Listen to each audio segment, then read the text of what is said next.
Yeah, space can mean out in what some people refer to as outer space. Yeah, the entirety of away from the Earth. It can be the amount of room that something takes up. It can be the space in between something. Yeah, there's several different kind of thoughts on the space within an atom. The empty space. It's and then we you get to like my line of work when we do space planning. Yeah, is that galactic rearranging, or is that putting chairs and tables in a room? And it is there is that kind of interesting thing of well where is it's knowing the context. It's knowing the context of what where the word is being used. Yeah, I mean, if someone was to ask you what you weigh, are you going to ask them whether you mean on planet Earth or on the moon or somewhere else, or are you just going to state your mass? Yeah, assuming that. Yeah. This is it. When the police officer pulls you over and says, "Do you know how fast you were going?" So, well, yes, but then I forgot where I was. Yeah.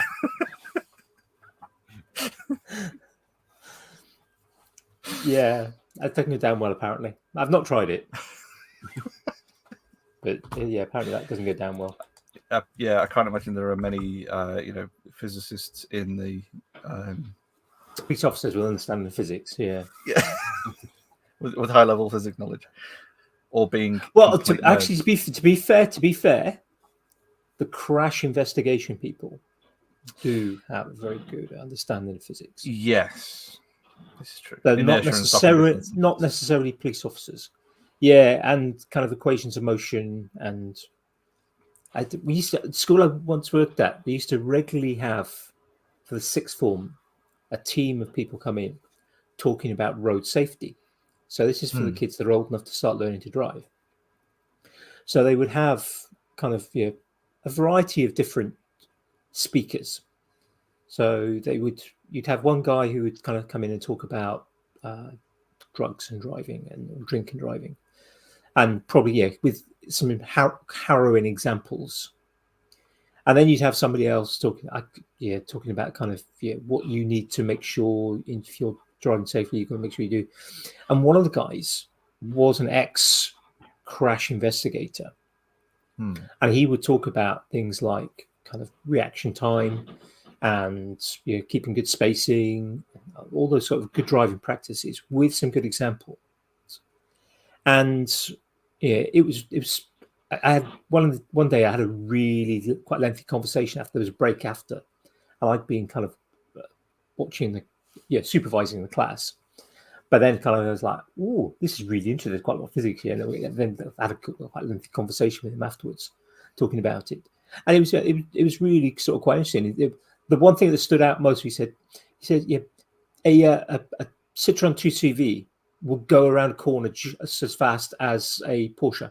You're within legal road limit speeds. Obviously, 2CV can only get up to about 60 miles an hour. But he said, if you're just on a normal road, 2CV will go around that corner just as fast as a Porsche. If you're feeling bold enough. I was just like, if you're feeling bold enough with one of those. Well, I mean, that was. I used to have a Mark II Golf. We've done a lot of work on it, rebuilding on the suspension and changing the dynamics and things. And it was an old car from 1988, but it was quite happily keeping up with more modern vehicles with, better suspension dynamics and, 30 years newer kind of thing. And I had that sort of comment from a guy who had that modern version of the Golf and wasn't keeping up with me on this particular stretch of road between, kind of work and, home. And it was that kind of, that understanding that, we were driving to our own limits, not to the limits of the car.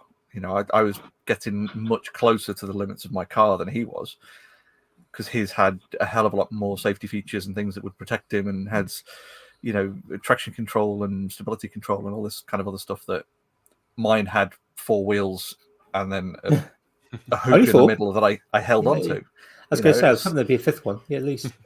Well, yeah, okay. So 4 wheels with tires on, and one that had 2 hands on it.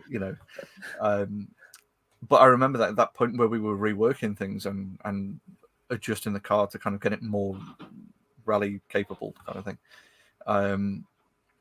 It was, there was a transition point between, kind of before we'd done work on suspension and tires, and then after we'd done work on suspension and tires. And I remember going back to my mechanic, and it's like this particular road that I generally test on. We've now reached a point where I'm not driving at the limits of the suspension anymore. I'm now driving at the limits of the tires. So what's the next thing that we can move to? It's that kind of you could adjust the difference in it. So. I don't think I ever driven a car to the limit of something in the car. It's always been the limit of me.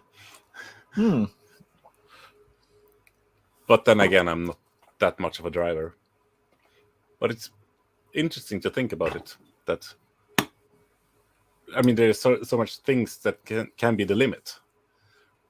Absolutely, yeah. Road conditions. Yeah, I've exceeded road conditions a couple of times. Yeah, but it's usually icy. Of course, in the UK we don't do the winter tire thing. Oh no. Well, not legally, but many people do the winter tire thing, but we it's not a legal requirement for us. Yeah. No, it should be at times.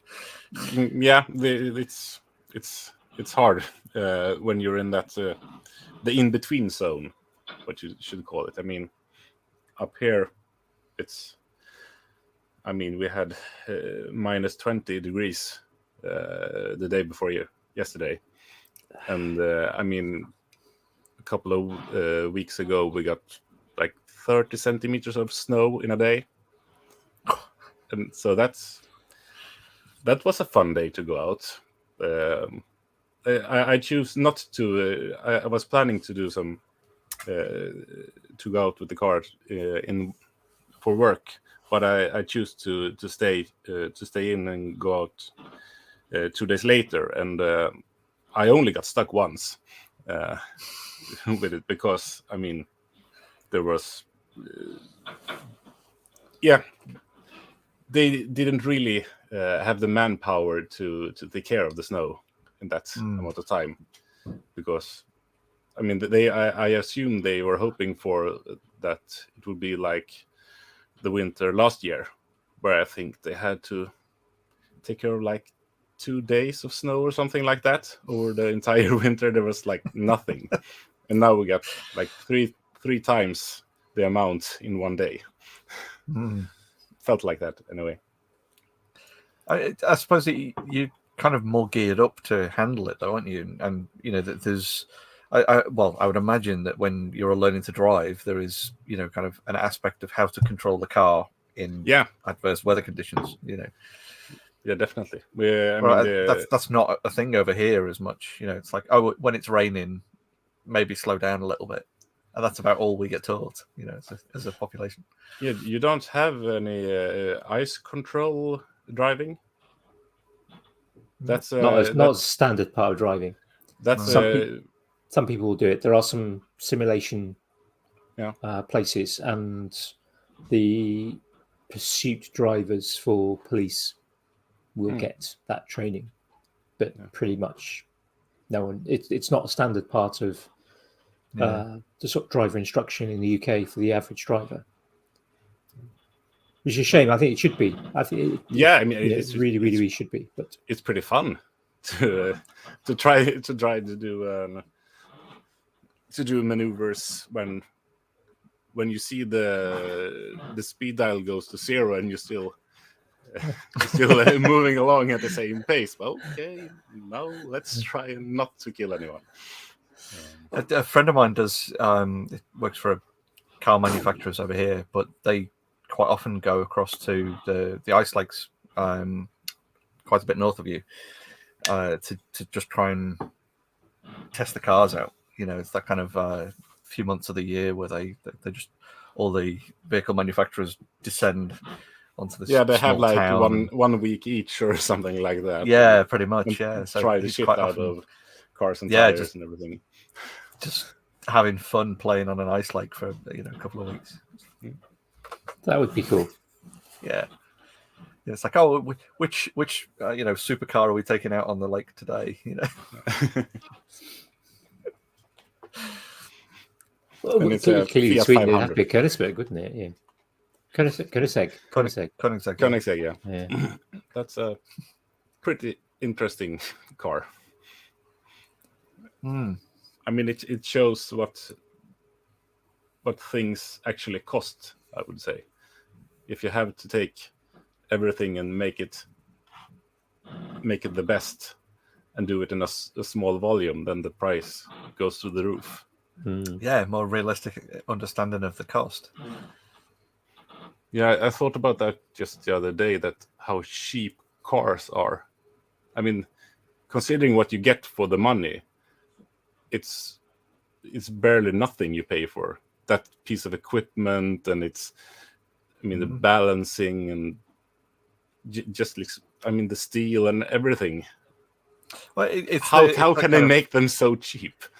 It's the maker equivalent, isn't it? We could all go and buy a wooden spoon from the supermarket for next to nothing, or ask a friend who makes them for one. And why is it 10 times the cost?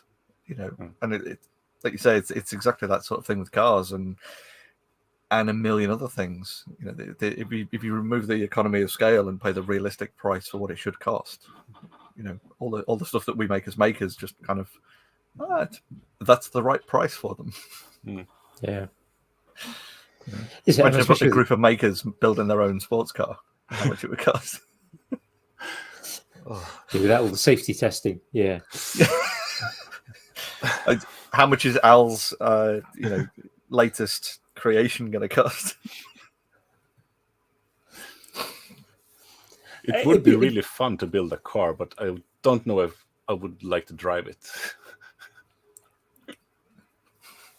Yeah, I think I'd like to. It's not going to happen. I think I would have liked to have kind of sort of done something like that. Yeah, there was Jamie, you'll remember what it was called. Mark Evans, ex-vet, did a series.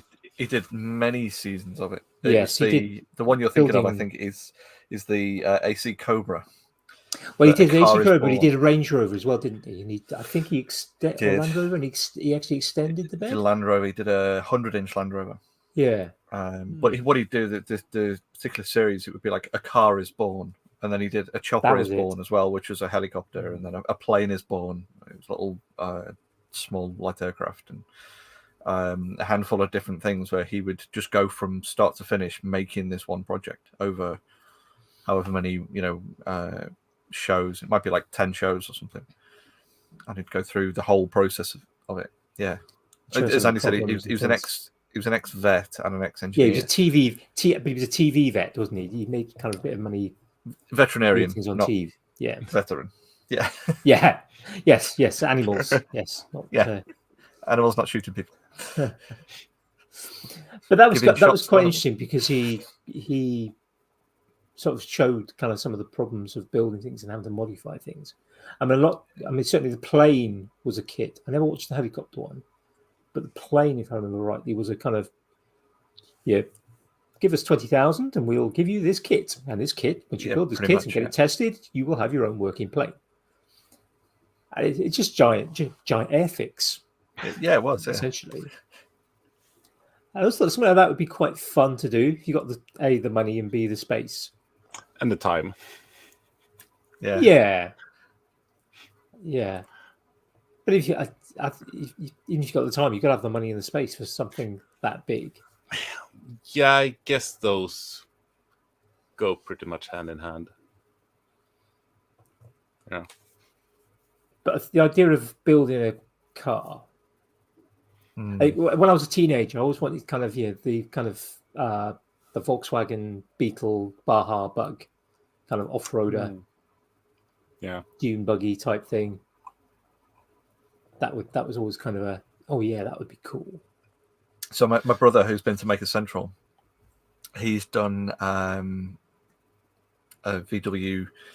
He calls it a rat rod, So he like extended the chassis out and did a load of stuff to it and chopped it down, and gorgeous looking vehicle. You know, it's been through like the IVA test. It's fully road legal, but it's all completely custom. He's done that whole building the car thing, on at least modifying another car to become, kind of a creation all unto itself. And he's doing a couple of other projects again now. So I've sort of seen these cars come to life essentially, over the course of a few years, and then been in this one. I'd love to do it myself, but I don't know whether I would ever.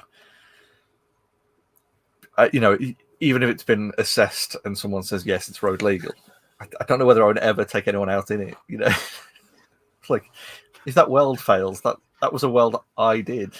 If that bolt comes undone, and it goes sideways into a wall with someone else in it, I would definitely not let anyone else drive it.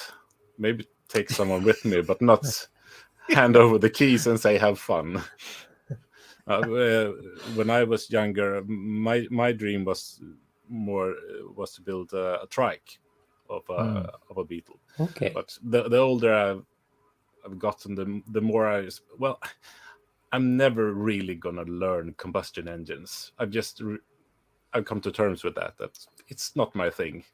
And no, I'm never gonna have the time and the space, and not other projects that are more important. So I have some kind of thought that, electric conversion kits and that sort of thing are going to be more available and cheaper in the future in like 10 years. Maybe make something up in that direction then. But you could put the electric motor in and then make it look like there's an old school, air-cooled Beetle engine out the back. You have a different engine just to spin the... Yeah, just something just to spin the fan and cams, and then just put a couple of speakers in so it sounds like it's a real engine running, and then but it's spark plug and fuel injector in the kind of have one of those sort of big exhausts that kind of go up at an angle off the back of the bug, and you inject a bit of fuel and you want flames. What flames? Just a smoke machine, it'd be fine. So also the little silk things you get for the fires, the little sort of twitching LEDs. To make like a caricature cartoon version of it almost. Yeah, that could be. I like the idea of the electric conversion though. I mean, there's a couple of channels on YouTube. I'm trying to remember the name of them. Electric. I can't remember the name now, but there's a couple of channels. There's a guy who literally he's been working on it for a couple of decades, I think. And obviously some things have improved. And take like an old Land Rover and stick electrics in. In fact, he did one a couple of weeks ago, this video, and they took he had a Series 2 Land Rover, so quite an old Land Rover that he's converted.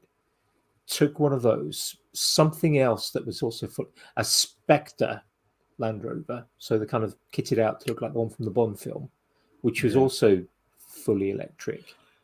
Out on with what was it? That one might actually be in petrol one. But there were at least two fully electric, and at least one, if not two, petrol diesel engines. 2 diesel ones, I think it was. Yeah, and kind of to this off-road course, and it's just like watching the kind of this classic Land Rover silently going up over, crawling up a hill. Yeah, so it was just like, ooh, yeah, because they did it as a because I watched the same video as well, and they did it as kind of a comparison for, how much capability was different between the two, and how much kind of fuel, if you like, was used on that course. So it was a comparison of, the amount of battery charge used versus the amount of diesel used in the diesel equivalents. It was quite an interesting little showcase. And then they one of the guys who drove one of the diesel Land Rovers, he'd never driven an electric car before, much less an electric Land Rover. So the guy just basically threw his keys to him and said, have a go with that, drive that back. It's kind of up this rocky kind of pass. And the guy was just blown away by it. You know, just being able to silently just crawl up and have like constant torque and things that you wouldn't get with a diesel, where you have to, you know, get in the right rev range or feathering the clutch or things. And in this, he said you just kind of went, and it went. I think when, particularly like with the new ones, I think once with some of the technology that Land Rover now have in their vehicles, like the descent type technology, where literally you can just take your feet off the pedals, all you have to do is steer, and it will control your rate. You don't have to press the brakes or anything like that. It will just keep you going just at the right speed, with the right amount of torque, the right amount of traction, everything all kind of monitored, 50,000 times a second in order to kind of make sure that the vehicle's safe. Apply that to kind of an electric vehicle, I think that'd be just phenomenal. Oh, definitely. I mean, even, seeing my friend being involved with, the stuff that he's been doing. There was a demo video of one of their vehicles, and it was just a big, massive lumbering beast with a big, massive, hugely powerful petrol engine in it, and he's demonstrating it being on a track. It's like this is a very capable off-road vehicle, but here it is going sideways on essentially a racetrack. And they're talking about having thrust vectoring in it and all sorts of stuff for maintaining the right level of sideways in a big four-wheel drive vehicle on a track.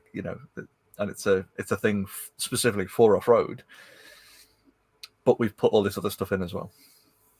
It's just mind-boggling the amount of tech that can be put into vehicles these days.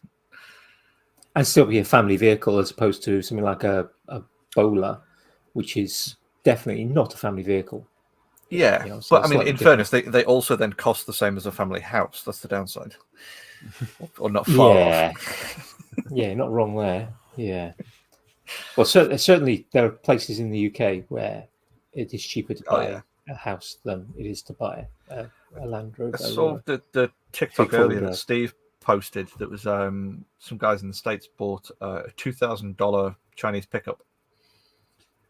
I think it's like the complete opposite end of that spectrum, where you've got like over 100 grand's worth of vehicle one end versus 2 grand's worth of like electric pickup. So that it is going both ways, I think.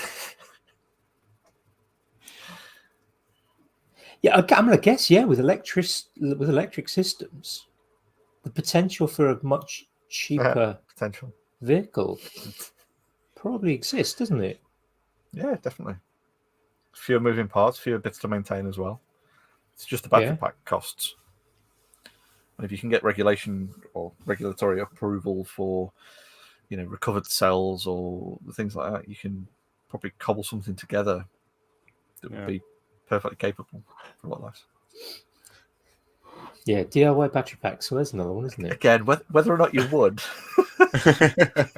Yeah, just because you can. Yeah. Maybe we wait till the next generation of high density battery packs. Sodium cells. There's always a next generation to wait for, though. So true, but as we know, nuclear fusion is only 10 years away. Yeah, they've been saying that for the last 40 years. Yeah, at least. Exactly. Yeah, I mean that was interesting.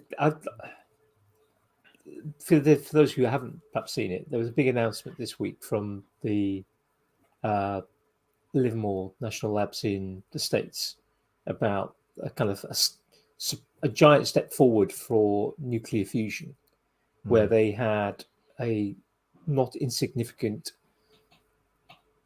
net gain of power energy out of a system for which they comparing to what they'd put in.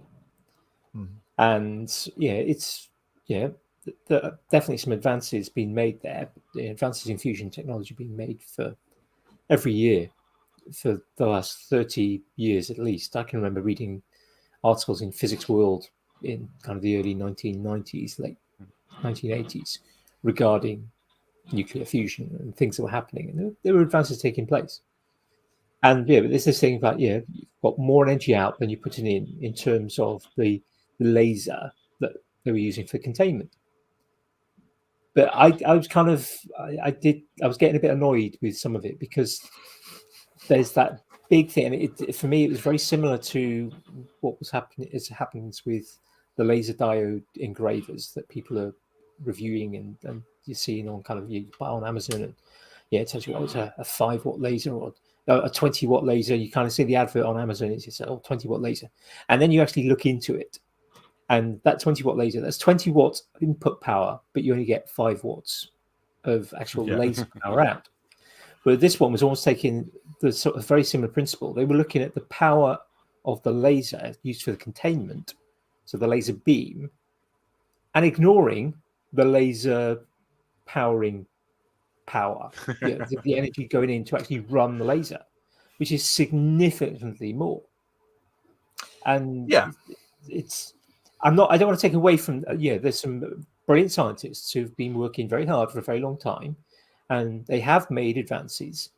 But I think possibly, I was going to say just media, but certainly I saw there was at least one clip that I saw from a representative of Livermore who was kind of really upping the fact that we're getting more out than going in, and they did state that it was just the laser containment energy. But I think I just felt a little bit disingenuous because it missed out the fact that you're still using more energy than you're getting out. Yeah, but it's that fine balance, isn't it, between it's you can go and read and digest the white paper and make your own mind up because you've had that training and that understanding.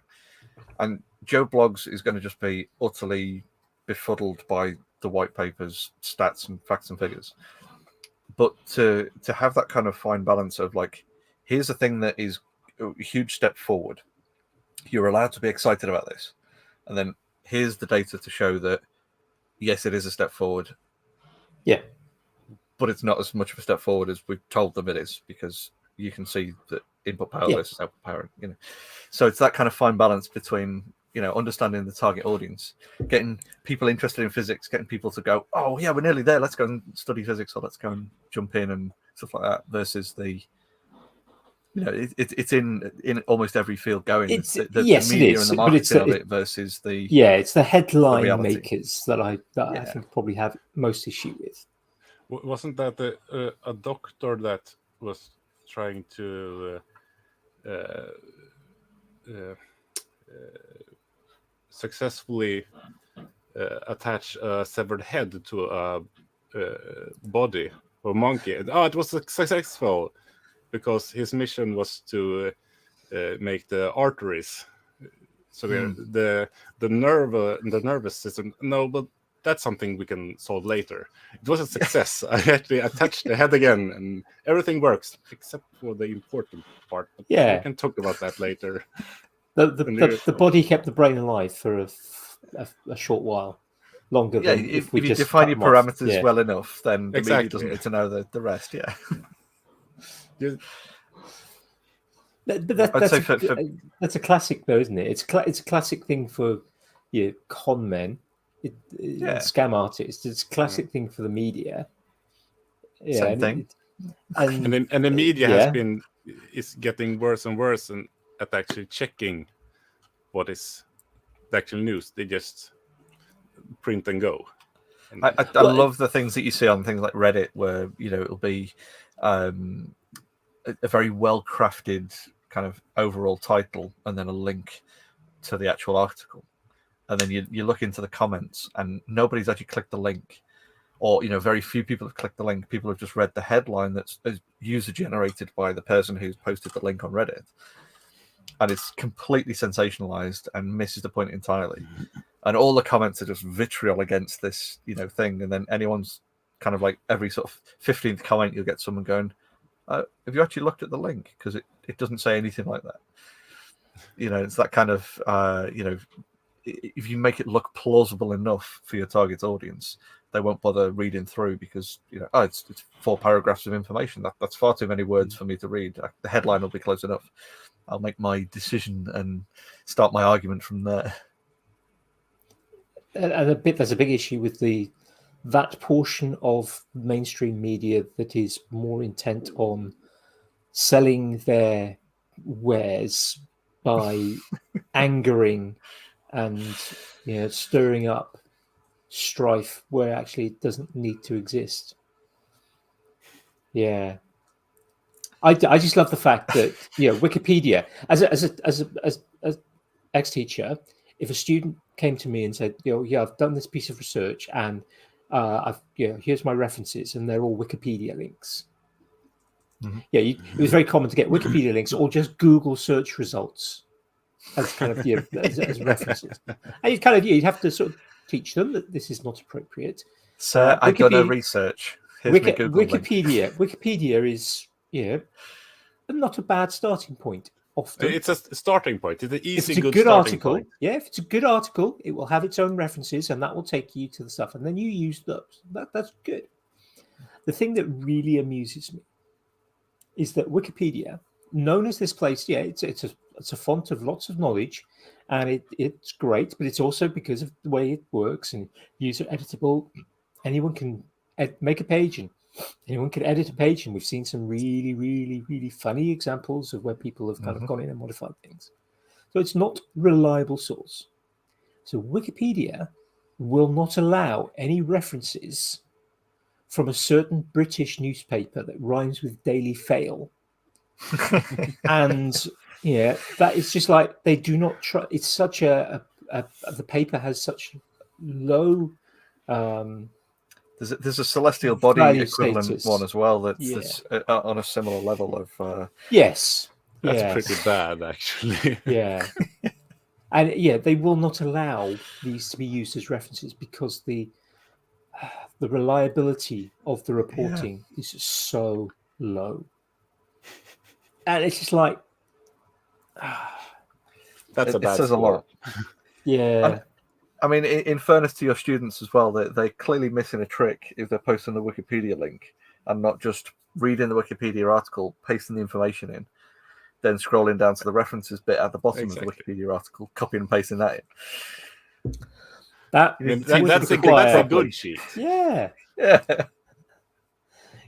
Yeah, well, I'll put the show notes here. Ideas all on the title here. Ideas for cheating for students. A mate of mine a few years ago wrote he was into a bit of software development, and he'd finished his uni degree, and he'd got through through all the fun and games of writing dissertations and things and all that kind of stuff. And as a bit of a side project, then thought, well, I wonder if there's a way of creating something. This is pre-AI. This is like 15, 20 years ago. I wonder if there's a way of creating something that would take a lump of text that you've copied from someone else's work and then substitute in synonyms and things to kind of get around the software that was for kind of cheating plagiarism software. Yeah, exactly. So the anti-plagiarism software, if there was a way to bypass that by auto-magically rejigging whatever you've copied and pasted. And what he quickly realized with the software that he was creating is that what he'd actually produced was a Japanese instruction manual creator, from like when you bought, a VCR from the mid-90s, and you'd get the sort of pidgin English, instruction manual. That was what he was producing, is this kind of like English-ish, but not quite as readable to the native English speakers as you would hope it to be. So he went through a few iterations of the software and then just abandoned it as a lost cause. But yeah, it sounds more like an art project. Yeah, it was. Yeah.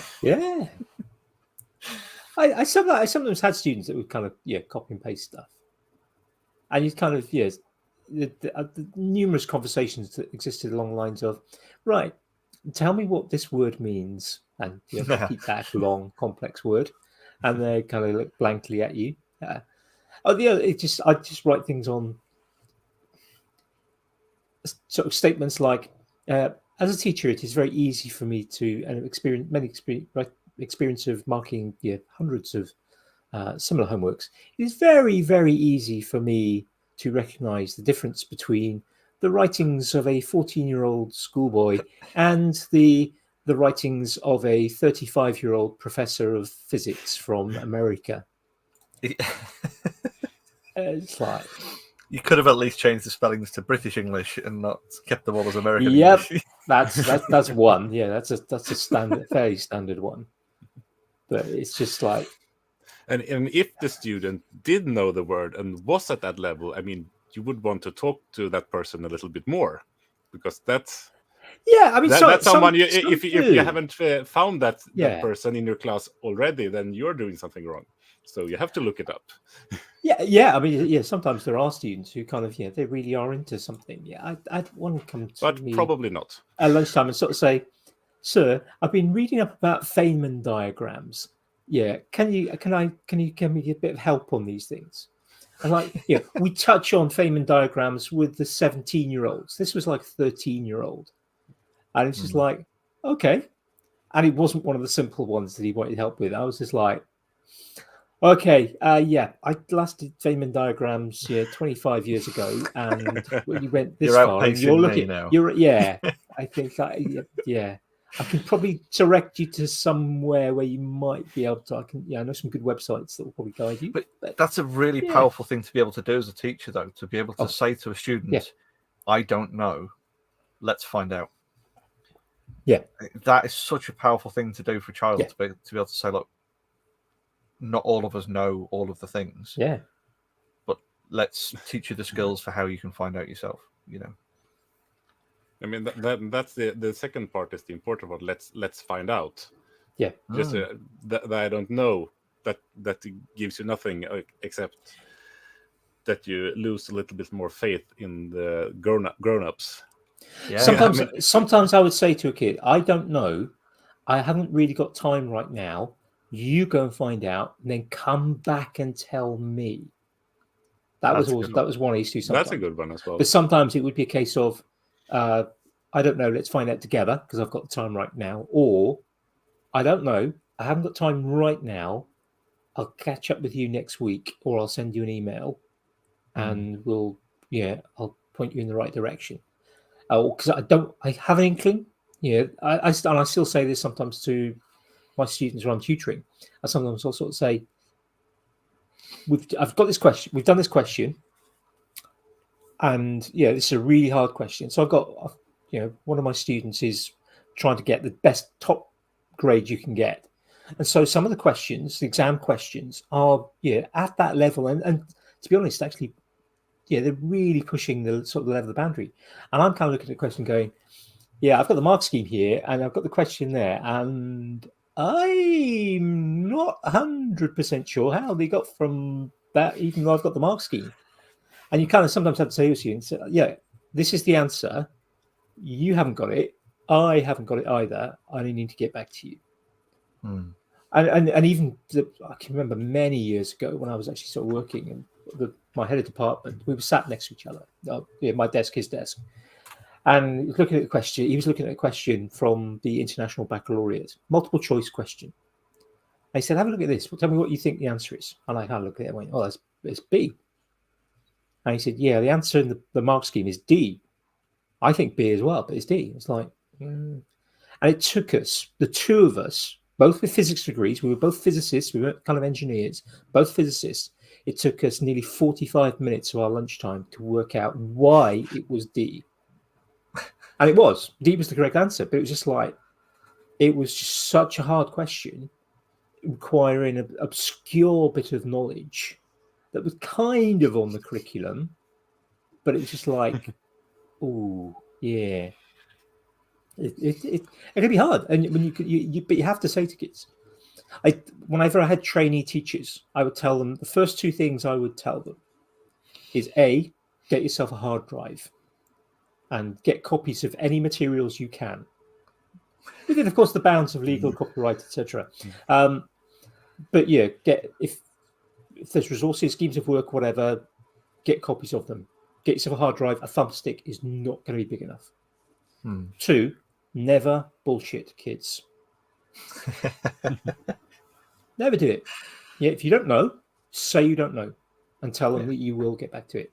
It's, to me, that was a fundamental thing. And too many times you see people, I've seen teachers, new teachers, experienced teachers, who would either make something up that was just completely wrong, or try and baffle the kids with really long words, or just say things like, "Oh, it's magic, fix it, physics pixies," and that used to drive me nuts.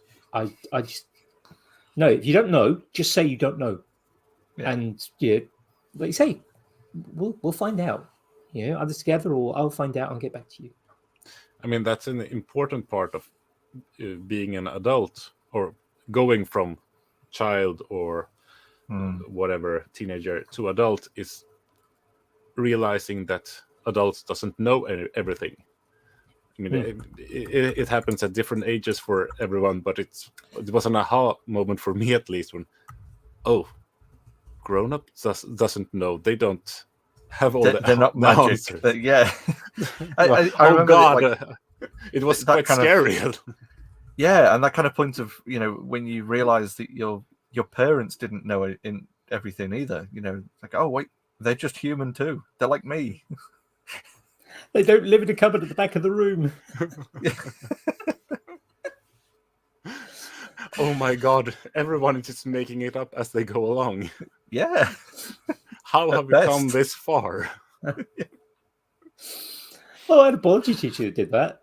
I can remember him. It was in the days when we used to get the notes dictated to us.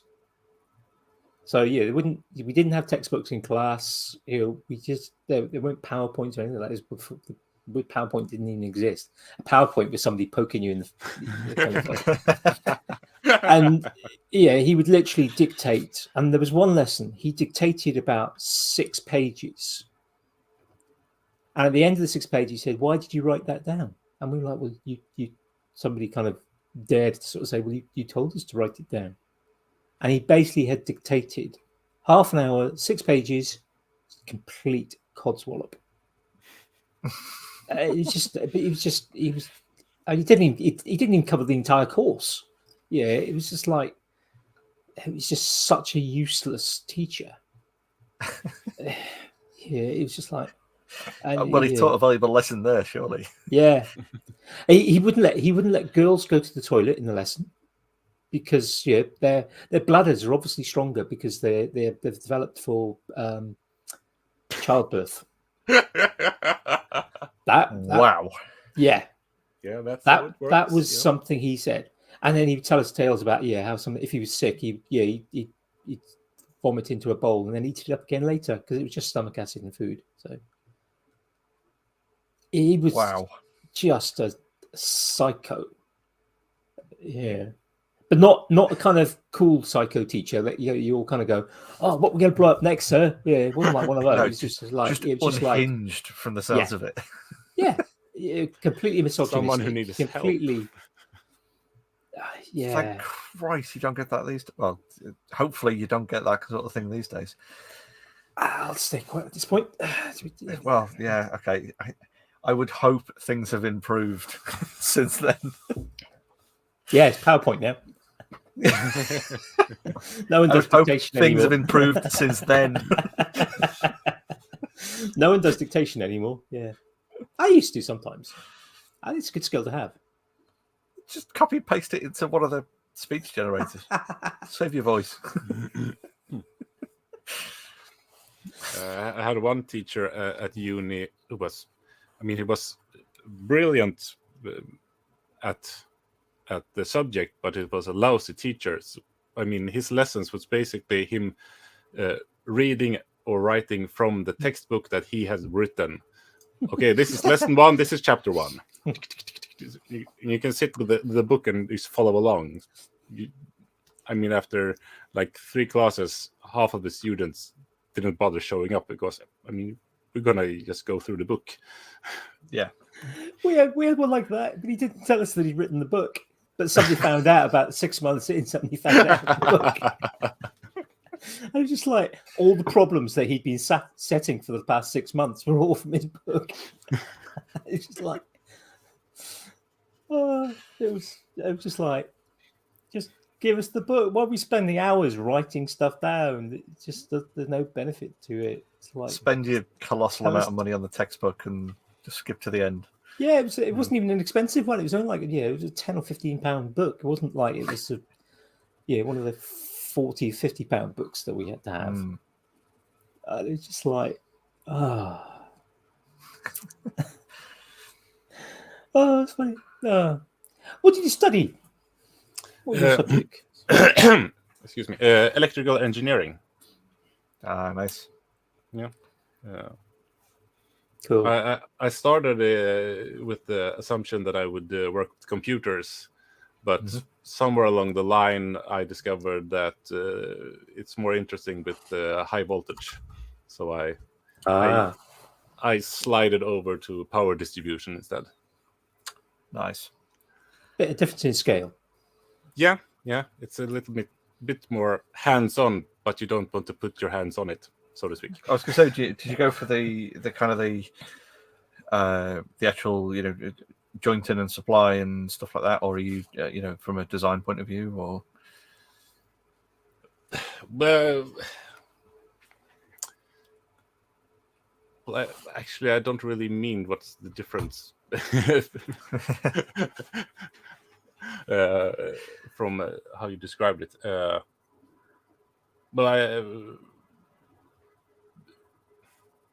Well, what I do is I work with power distribution in city grids.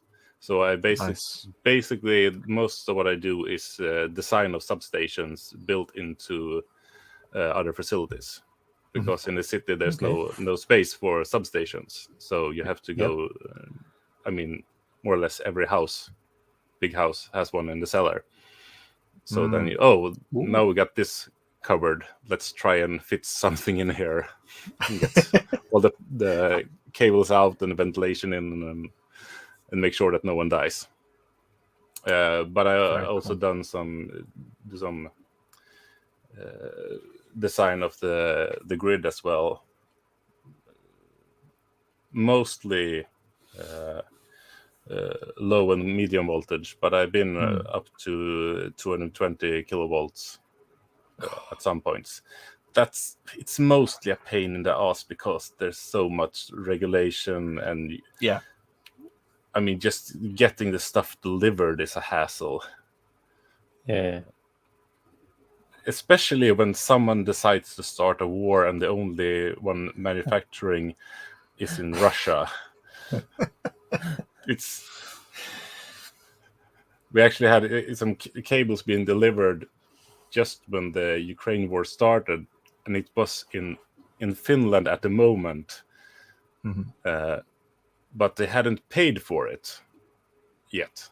But they were they weren't allowed to send money to Russia, of course, because of sanctions. Yeah. So let's just drive over to Finland as fast as possible and get the cable drums and just get them into the country so that no one can stop us before it goes backwards. Yeah. So it's such a hassle. Yeah. Because there's no off-the-shelf components for that. Everything is made to be used, more or less. Yeah, of course. Yeah. The supply and demand. There's no. Yeah, the town where I did my teacher training, a place called Stafford in kind of the Midlands, just north of Birmingham. They have a factory there. I can't remember the name of it, that make transformers for the national grid. These things are huge. They literally have to kind of close roads to get the kind of lorries to shift them when they kind of move them out. I only ever saw once in the year that I was there. And this thing was just, it was a low loader articulated truck. Yeah, it must have had 6 axles on the rear of the lorry. Yeah, sounds about right. And just the whole thing was at least twice as wide as the actual bed of this truck. And it goes about 5 miles an hour or something like that. Yeah. with an extra wide load escort around either side. Yeah.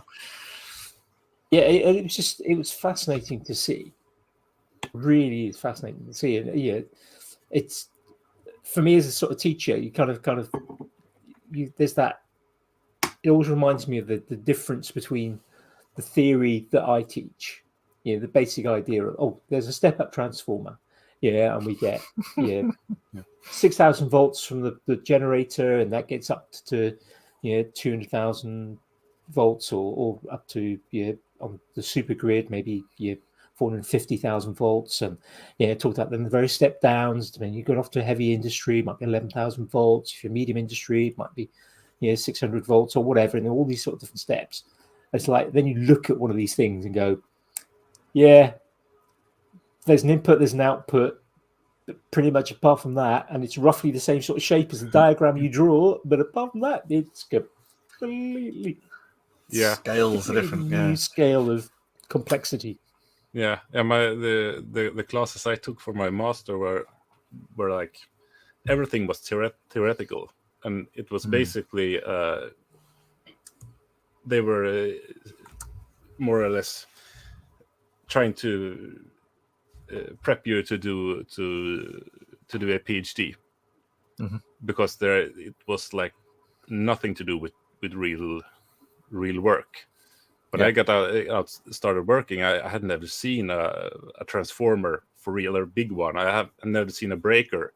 I didn't know the components, but I mean, distributing electricity is really simple. You just need something that can conduct it. That's it. Yeah. Oh, you want to deliver electricity safely? No, that's the hard part. You don't want people to die. You don't want buildings to burn down. You don't want power outages. That's when the hard part comes in. All the safety equipment and the breakers and the relays, and that's, I mean, just calculating. Oh, we have this power here, and then a transformer, and that power there. That's the easy part. The hard part is getting it to work without losing power, losing lives, or losing equipment. Yeah, and because I've worked with some high voltage installers over here for some of the work I do in the day job, and when they're talking about going and putting in new substations, dropping from 11 kVA and things down to or 11 kV rather, down to like 3-phase 415 over here, and talking about putting in these big huge oil filled transformers and all this kind of stuff in these substations for like a hospital or something, and then producing drawings for things like the earth matting around, the guys are doing the calculations so that you don't get earth saturation, for putting the big copper rods into the ground and things like that, and like seeing these like proper old school, like time served HV engineers, who've been doing for longer than I've been alive, going in and scribbling stuff down. Right, okay, so we'll shift this one in, we'll put 4 rods in here, and we'll do this there, and then we'll think, Christ, is it that much of a crazy thing for a building that's 8 meters by 12 meters with 2 big lumps of metal in the middle? Is it that complex? Like, oh yeah, we've got to have this connector here and do this and do that, and this bus bar here, and it gets really, really overcomplicated for what we see as the simpletons going, oh, I'll put that on the drawing there because you've told me to.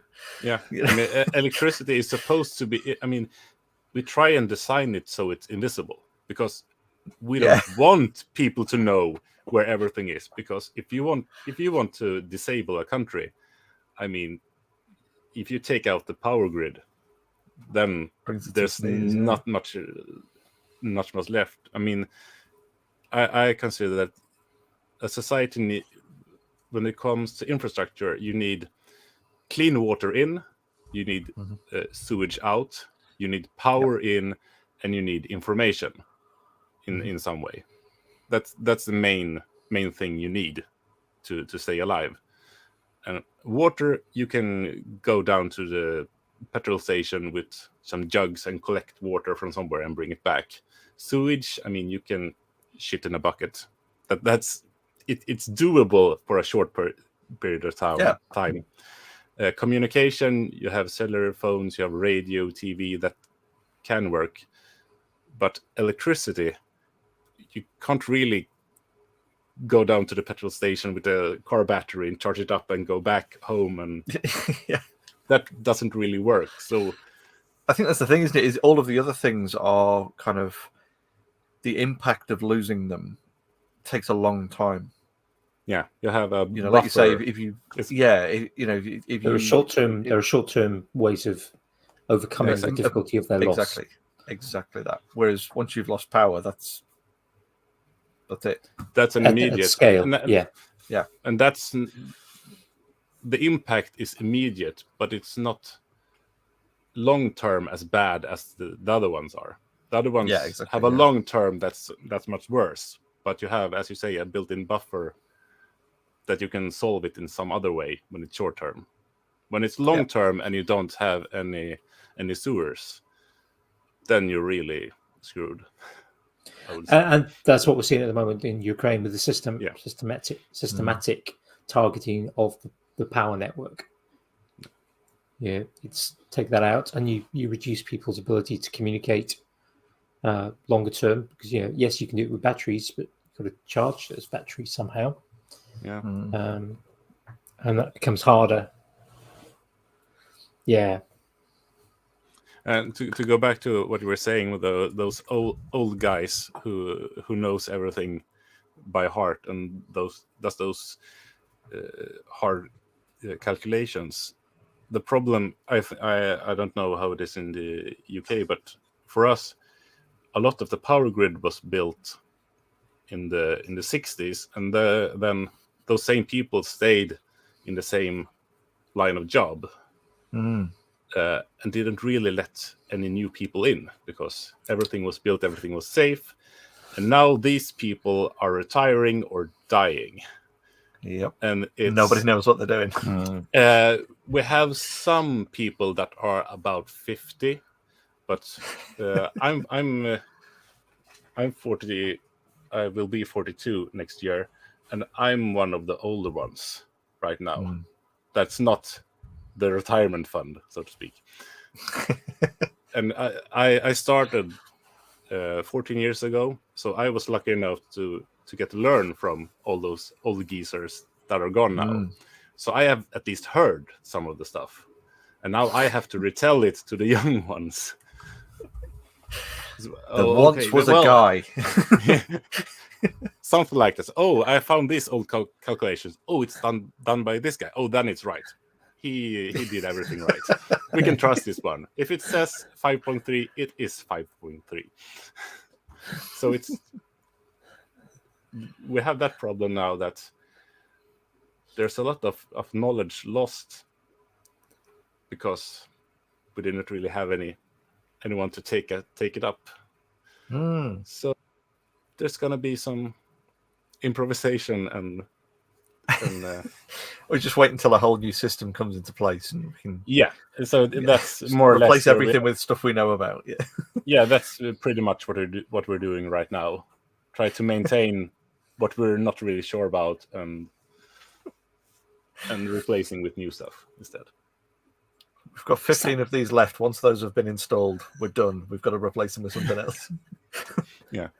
I mean, a lot of the old stuff you have to replace because it's, safety standards were a little bit different back in the day. I mean, you have open copper bus bars going from the transformer to the breaker. So this is the dangerous part. I mean, it's a lot safer after the breaker, but between the transformer and the breaker, that's the extremely most dangerous thing. And those go in the ceiling. I think it's about 2 meters, 30 centimeters or something like that up in the air. And I'm almost 2 meters tall. So I pull my head down when I walk under them, because just in case. Just in case, you don't really know. You don't want to wave your hands around too much. Why's my head warm? Kind of like that, yeah. So there are some things that need to change as well. Yeah, insulation would be a good start. Yeah. I don't know. So a Faraday suit might be in order. I like one of the whenever I was teaching kind of sort of potential difference and looking at teaching about kind of the national grid and power transmission. For many years I used to after I discovered it, I used to show there's a YouTube video. It came from a documentary. I don't know what the documentary was about, but it showed a guy. It was based in America, and I've seen other ones from other parts of the world. And essentially, they fly in. This guy's sitting on the skid of a helicopter. He flies in next to the line. He's wearing a Faraday suit, complete Faraday suit. Has a probe in his hand, which is the same potential. Obviously, the helicopter reaches out. They balance potentials. He then kind of transfers over a little kind of cart that's balancing across the wires, and then reverses the process. The helicopter flies away. So he's able to sort of then go along, sort of scoot along, pulling along the wires to check that they're all okay, and sometimes actually put repairs into place, and then reverse the procedure to sort of exit the wire after he's done his bit on that particular stretch. And it's just amazing to sort of see. And it's the particular clip. It's Painted Black by Rolling Stones is kind of sort of background music, and the guy's sort of talking. He's got quite sort of a good sort of voice. He says, something like this. There's only a couple of things I've ever been afraid of, and it's kind of heights, women, and something like that. It's falling or something like that. I can't remember what the 2 or 3 things. And he's like, and he says, "Yeah, and I've never been married." It's just really funny, but it's kind of also the kids are. It's one of those. Occasionally, you show something to a class of kids, and there'll always be something. Generally, if you show a video, there'll be somebody who'll be distracted. It doesn't matter what you show, but sometimes there are certain things you can sort of show to a class of students, and they just sit there, and they sort of some of them their jaws are just hitting the floor, and everyone is kind of going. Well, what? I mean, there you go. Yeah. James remembers it as well. Yeah. Yep. So I never taught James. So it must be other students, other physics teachers sort of showing the same things. Yeah. I think it's all over. You have to be a special kind of mad to have a job like that. Yeah, absolutely, and like underwater welding as well. Like we've that's not something I would do either. Previously, Jonathan Whitaker, it's that same sort of thing of like, oh, we're just going to surround you with electricity. You'll be fine. Just grit your teeth. Yeah, you won't have any choice about gritting your teeth because the convulsions. your teeth will be grit. Oh yeah. I mean, there are some just crazy jobs, aren't there? Yeah. You never get told about these when you do your careers kind of talks from schools. These jobs never come up. It's like be a nurse, be a mechanic, join the army. Or if you fancy going a bit further, join the navy. Be a teacher, be a dentist, or go and be a live wire repairman. Yeah. I'm so grateful that there's different kind of people in the world that can do all this kind of job. I mean, it's a fun thought experiment. What if tomorrow morning everyone woke up and had your perspective on life, the likes and dislikes, knew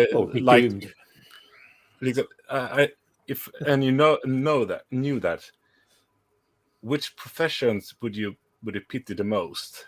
Oh, I'm sorry you had to do that, but I mean, someone has to do it. I know you hate it because I hate it. And another thing, in 10 years' time, which professions would have disappeared because no one wants to do them and you don't really need them? Yeah, I mean, there would be very few barbers after 10 years. And probably very few hairdressers as well. It's an interesting question. It's a question. If you can answer that question, or more importantly, if you can answer the question of what new jobs there will be, not which No. jobs are going to stop, but which new jobs there will be. That will put you in a very, very powerful position. Yeah, I mean, I've said before, I've said this many times to students. Yeah, when I was in school, a web designer was just another way of describing a spider. Yeah. Yeah, we as teachers are preparing students. I don't want to go down the whole education route of what is an education system for and what is it actually preparing for? But essentially, teachers are trying to prepare students for careers which we don't yet know exist, that don't currently exist. Yeah. Yeah, and there's the physicist Clifford Stoll. He did a fantastic TED talk. I've shouted out before, and he's basically said the same sort of thing of like, if you want to find out what the future is going to look like, don't ask an industry professional in their 40s and 50s. Ask the teachers on the front line teaching the young kids, because they know what the future is going to look like. Especially if you've got like an experienced teacher of teaching 5-6-year-olds. I would disagree slightly with that, because sometimes with the education system, I don't know what it's like in other places in the world, but you're so focused on delivering a curriculum that somebody else has specified that you don't necessarily keep in touch. And I tried to, but it's often difficult to keep in touch with actually what is happening. And I used to enjoy going to those events where there were people from industry, people in there, particularly if there were people in their sort of 20s who are at that kind of cutting edge of, they're going into the industry and going, when I was in school, I didn't really realize this, and now there's this happening, and it's actually quite exciting. And then being able to go back and say, there's these jobs. Yeah, I didn't know that there was this job that now exists that does this thing. Well, there are people working on this thing. I mean, like we talked about fusion at the start of the show, and it's like, fusion has been worked on since I was in school. People have been working on that. But then there are other things. If you take when I was in school, CERN was pretty much the European Centre for Nuclear Research was pretty much only on paper at the time. They were talking about sort of the construction of it while I was at university. It was, and the things that has brought into being, like the World Wide Web and so many other things, a whole new kind of developments in medical technology, that have come out of somewhere like that. It's just phenomenal. We don't always know. It's hard to know what is going to be the next thing. We can speculate. I mean, I can remember reading the Personal Computer Handbook. It was a Christmas present when I was about 11 or 12. And it was talking about virtual reality. But nothing really came of virtual reality apart from a few mentions in a few films. Like Tron and Lawnmower Man. Nothing really came of that until 10 years ago with things like the Oculus Rift coming out. I think that's the thing, isn't it? There's always that kind of I mean, you look at technology that's been and gone, the things that were that next big thing. I remember that, like the push for different densities of storage media and things like that, for like hard drives. And then when Hitachi or Fujitsu went to a different arrangement of storing the bits, and it was like, groundbreaking. We can increase storage density and perpendicular storage and things. And now it's just flash media. The spinning platter drives are just, they're getting bigger all the time, and they're still sort of not quite subject to Moore's law of the hard drive equivalent of it, but it's now just at that point of sort of thing the other day saying that it's going to be reaching a penny per gigabyte soon. Nice. Which is crazy. And then you think, but at the same time, they're still slow as shit. Spinning platter hard drives compared to like NAND flash and things like that, which is Yeah. is now old technology. I think, yeah, fair enough. You can get 20 terabyte hard drives, spinning plastic drives, but they're still limited. You're still getting 150 megabytes per second, and then you can get something that's a tiny little card that goes in your machine and it'll pull it 5 gigabytes a second. Right, okay, so quick and big is what we're going for, not just old and big. We're in such a hurry nowadays. Everything has to go so extremely fast. Yeah, I mean, it's superseded technology, isn't it? While we're kind of on this race for one thing, something else has kind of been and gone, and mini disc was going to replace CDs and then MP3s, and it became the thing that kind of superseded it before it became a thing. I bought my first computer in '96, I think it was. 100 megahertz, 586. And that was, it was extremely fast at the time. And I had 850 megabytes hard drive. That was enormous. I was the coolest nerd in the gang for like 2 months or something like that before someone bought a Pentium that had 1 gigabyte of hard drive. I've told the story before. I remember some of the stuff I used to do back before I was building my own PCs. I was setting up an IT consultancy, and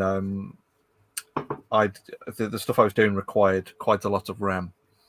So we got a bespoke build from a company that was building them up, and I rang through and sort of said, can we bump the RAM up to, I see that the board can take 768 meg of RAM.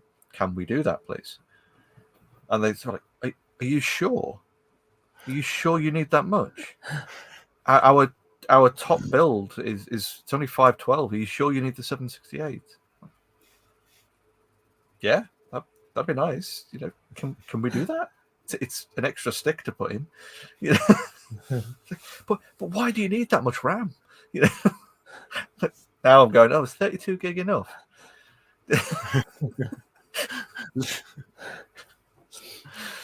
My first PC was 10 megahertz and had 20, you did the calculations in your head quicker 20 megabytes of storage. Yeah, you could literally type, and I'm a much quicker typer than I was then. I could literally type something and then watch it appear in green on the mono screen. Yeah, the cat sat on the mat. It would appear. It's just like.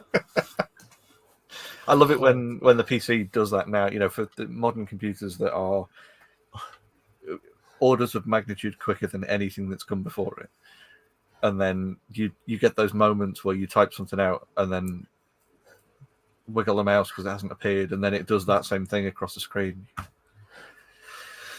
You were supposed to be different. Then you dream of the supposed to be before the quick one. Yeah. When they actually tried to optimize the code just to because exactly. Instead of your new update is several gigabytes to the piece of software that we've added one new feature to. Yeah. What did you do? I mean, all the programming classes I've taken over the years, I've never really grasped any of them, other than perhaps assembler, going in just coding the ones and the zeros. Because then you feel I have actual control of what I'm doing, not something writing code and compiling it. That's never really been my thing. But going and saying, okay, you do this, and this. And it's the difference between, it's hand delivering the message to the person it's going to versus the kind of, if you, in a high level programming language that is going through compilers to get to runtime events and stuff. And that's almost a computer equivalent of like Chinese whispers, isn't it? You're telling the software to do something and then hoping that the compiler understands what you mean and does the thing you told it to. Yeah, exactly.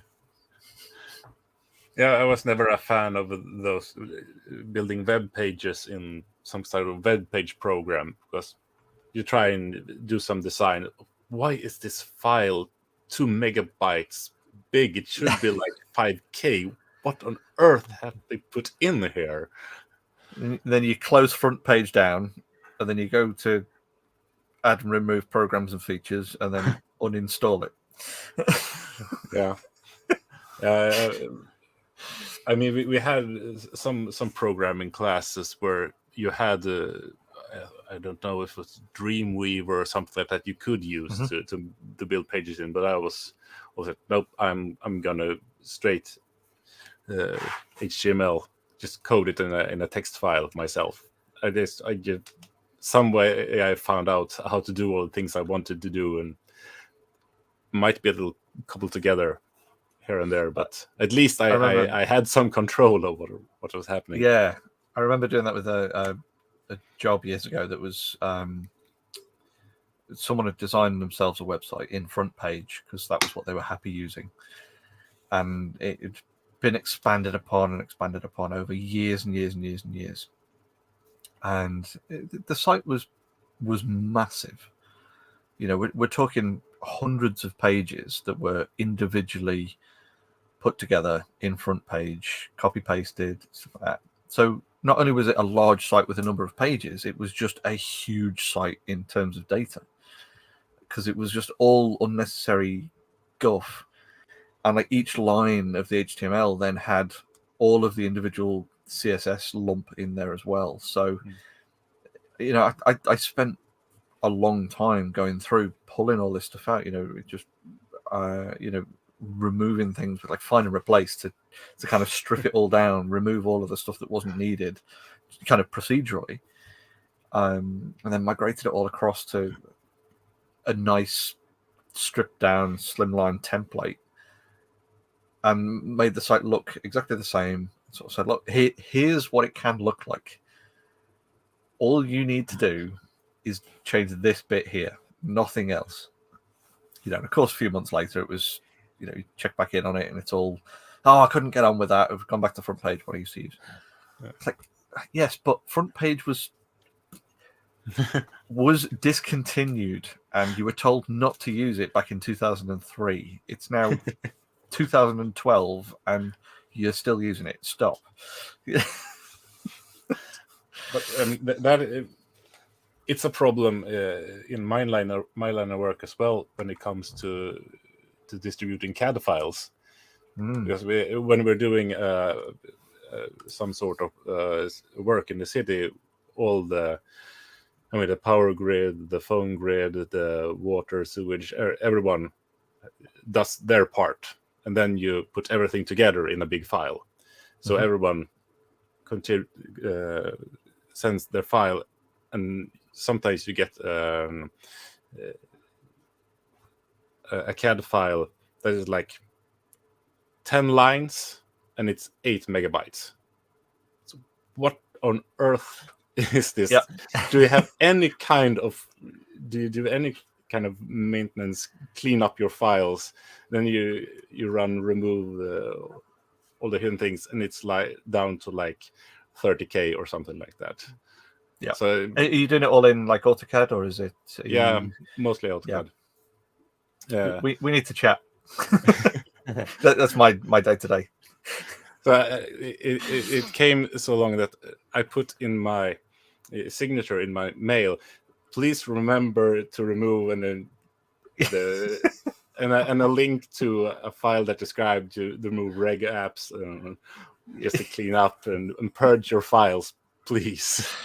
I wrote a script for that same thing when we're issuing drawings to CDEs and things to just kind of, before we actually upload the CAD files, we've got this like script that we run that will detach and bind XREFs and strip everything out, and it just runs this whole full cleanup routine to just kind of get everything stripped down. And we quite often get it'll be like an architectural building will come through, and it will be 56 meg or something like that. And you open it up, and you've got 5 different versions and iterations of the building, and then all of the elevations, and then everything else. It's just this horrific file that they've, all as they've done when they've done the next version of it, they've gone into the thing and just copied it down and then changed the top one. Yeah. And then copied them down and then changed the top one. And you've got like the last 5 versions of the building. Because it's hard to copy and paste the file instead and have a library of old versions. No, you have to have them in the same file. Open two files up and just copy the bits in you need if you must. And so, I'm going to share it with someone. Maybe clean out all the things. I mean, I try to clean up my files just so I will look more professional, so I don't see how much I cobbled things together and copy paste. And that's probably only from opening up other people's files and going, oh crap, what the hell's all this? Yeah, more or less. I don't want to be that guy. It's another example of stuff that perhaps should be taught in schools and isn't. Yeah, I know schools generally not dealing with things like AutoCAD, but you get a Word document from a student, or sometimes actually from a member of senior management or somebody else in the school, and it'll come through. And when I use Word, I often have the non-printable character thing selected, so I can see the non-printable characters. And you get things. They haven't used tabs. They haven't used tabs. They've just used spaces. And they've not kind of nothing's been centered. It looks centered, but it's all not been centered. It's all been centered with spaces. Or there's no new page. There's no page breaks. It's all just done with just new paragraph breaks. Yeah, and so you get things like press enter enough times until it jumps across. Yeah, or you get students handing in work, and actually again. Sometimes policy documents or the like, and a pet peeve of mine where you get the title for the next section is the bottom line on a page. Yeah, well, so we've had a lot of that recently with obviously from working from home. It means that a lot of people are using their own printers to print stuff out and then check documents. So when they print something to their home printer, an A4 page is not an A4 page as an A4 page. Yeah. It's all the printers have got their own printable areas and print margins that are set accordingly. So we've had that with documents that are standard documents that we print all the time to the one printer in the office. But then if someone prints themselves a copy for home to sketch on or scribble on or something, and then it saves that document, knocks all the formatting out when they open it back in the office, because then it's moving lines down on a pre-formatted spreadsheet that's got print areas set and things. Yeah, it's I get the email going, fix it, please. It's these little things with kind of information communication technology that perhaps aren't necessarily taught. I regularly used to have. I know it's not so much of an issue nowadays as it used to be. But I used to, in my last but one school, regularly used to get files from several members of staff that had to be dated. And so you would have the date in the file name, and it would be 30.12.18. And then, of course, there would be the .doc or whatever at the end. It's like, again, not so much of an issue nowadays. But the days gone by, if you've got those extra dots in there, that completely changes what that file is. And I have had issues in the past where something's gone wrong and you're trying to actually locate a file using maybe your sort of DOS type things, and it's like won't find it because it's looking for a doc. I'm looking for a .doc, but it's not a .doc. It's a .30. Well, I mean, I'm gonna try and avoid the full rant, but ISO 8601. If you're not using that in a file name, you're doing it wrong. That's Is that ISO rigorously. 861? Which one? 8601. 8601. Oh, shall put that in the show notes. That is sensible is what I'm going to call it. Like we count, with units and tens and hundreds and thousands. We count in a way that the more left you go, the bigger the number is.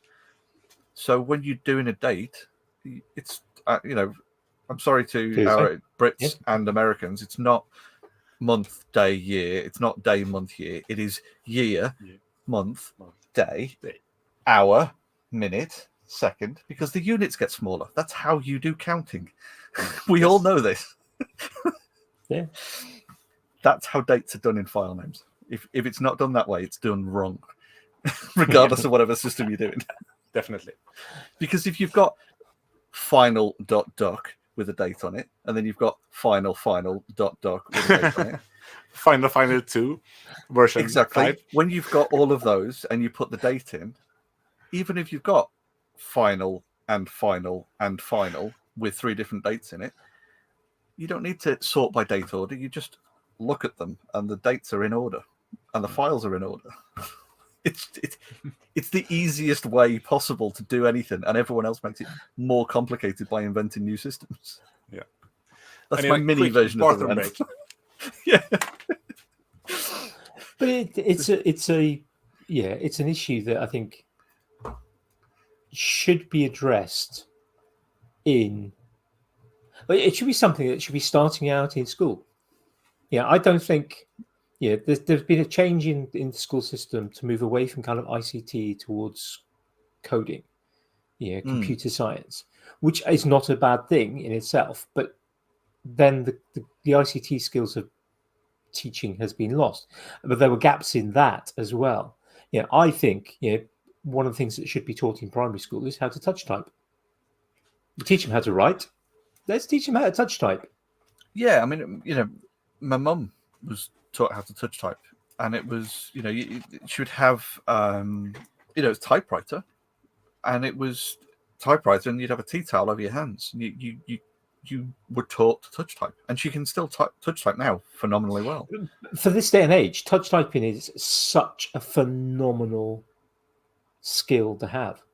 Students and people who can actually sort of touch type, even not necessarily, not necessarily talking kind of the highest possible speeds, but just a reasonable speed of typing puts you at such an advantage over so many other people.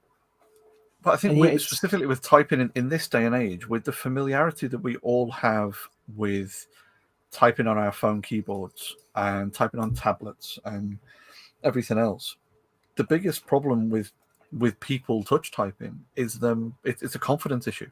We all know where all the keys are. We all know that Q is vaguely up towards the left, P is vaguely up towards the right. We all know that because we're all constantly exposed to it.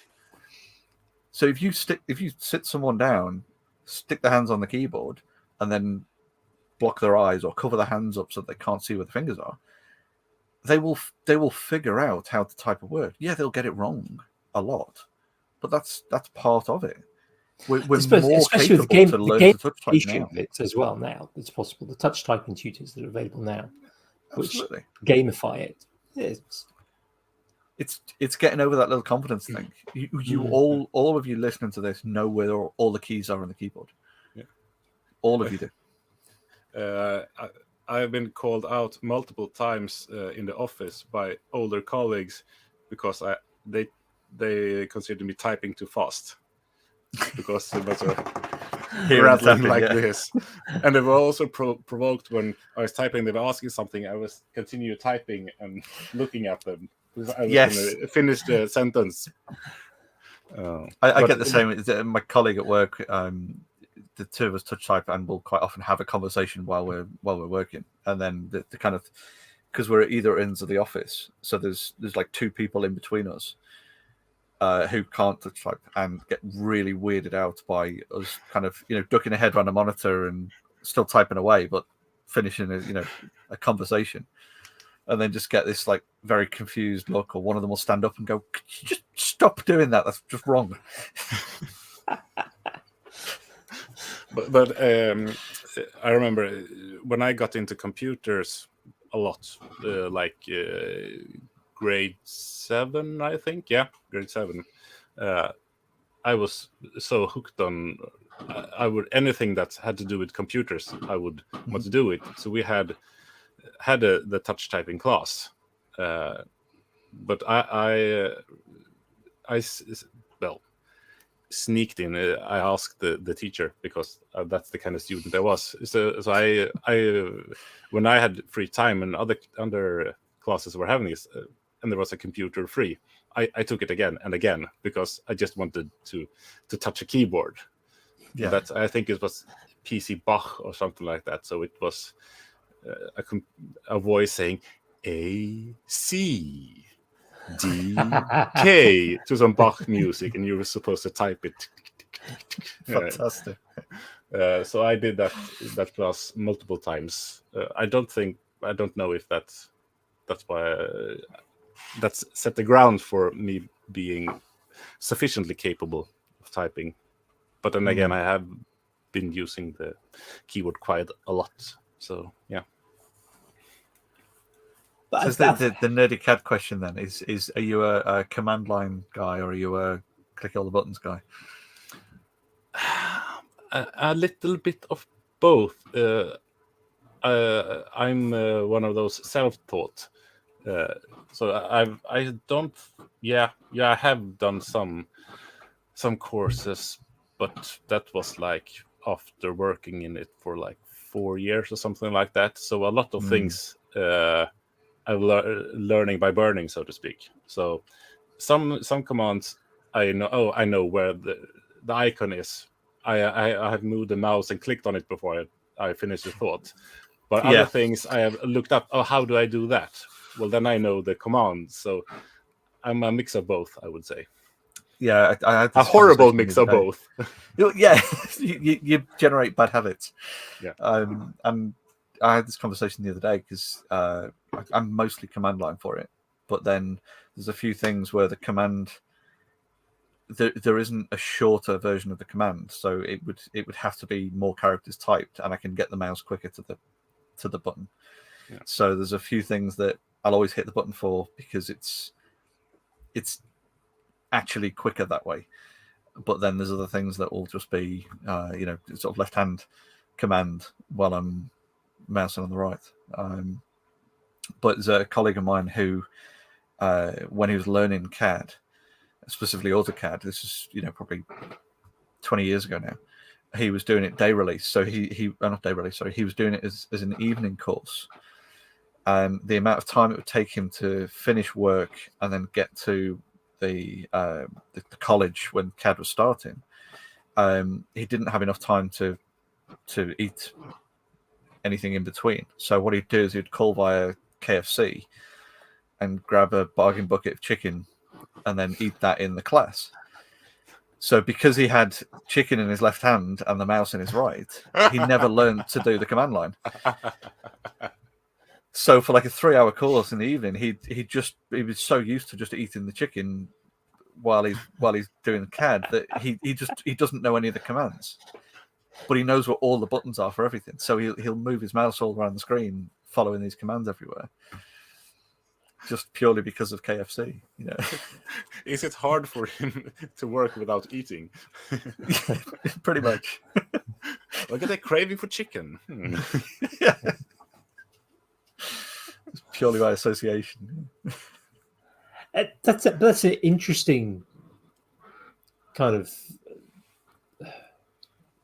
It's an interesting. It's not an anecdote, just a kind of reflection on actually how learning takes place and how our particular situation can lead to the way we work on something. So if he'd had time, he might have to eat before. He would know the command lines. Yeah. Would it make him quicker? Maybe. Probably. But you can also take somewhere else. If somebody kind of learns CAD and they have that access to a space mouse rather than just a conventional, ordinary tailless mouse, and having that extra capability to spin things around and move things in that way, or somebody's got access to a Stream Deck or some other thing set up with things. Again, that kind of changes maybe the learning process, the learning opportunities, and get perhaps a different way of working.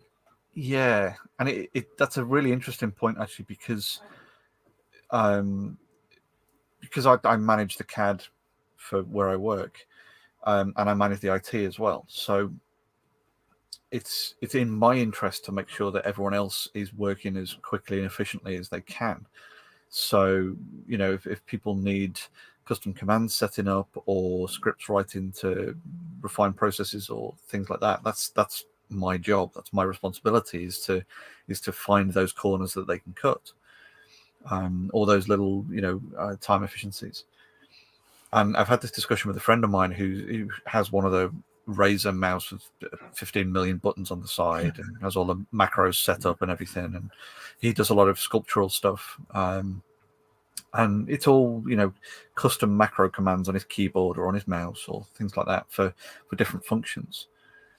And I don't use any of those in my day-to-day. So AutoCAD, you can set custom commands, custom keyboard commands, so you can hit a letter twice and then hit the space bar and you're into a command that could be more complex or would normally be something else. So I could streamline my processes and make it all very, very tailored to my workflow and make myself more efficient.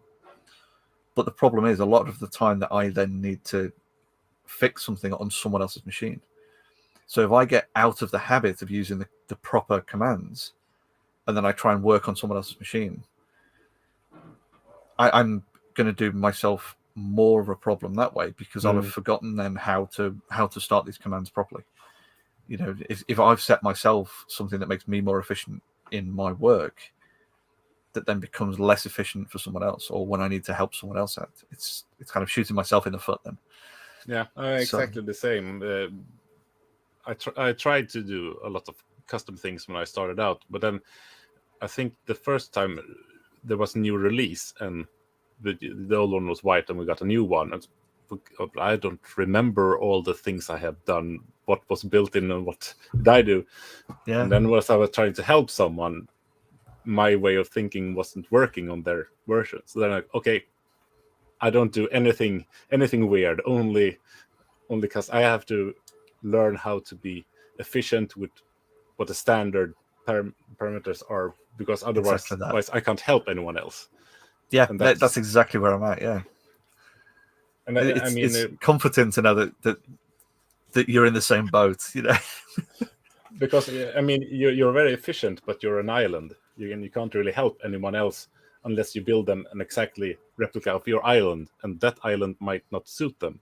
Because in CAD, if you want to do something specific, I want a line over there. Well, there's 10 different ways to get a line there, and which way is more efficient? Some ways are more efficient, and some ways works better for people who think different ways. So there's not really a right and a wrong way. Yeah. Some ways are simpler, some ways are harder. That's at least what I tell people when I try to teach younger colleagues how to use the program. Okay, this is how I do it. I think this is the simple way. You can do it a lot of other ways. If you think my ways are stupid, Google it. There's a lot of tutorials out there. Just you know what you want to do. There's forums with people with lots more knowledge than me. Use it.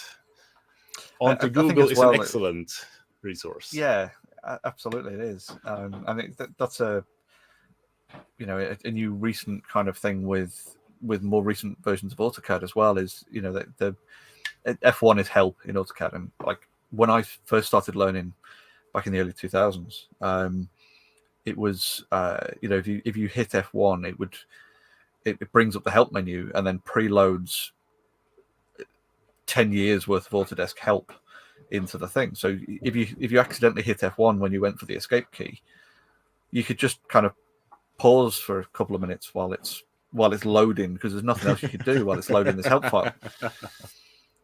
So it's become a kind of, you know, a bit of an in-joke with a friend of mine who's been kind of CADing for the same amount of time.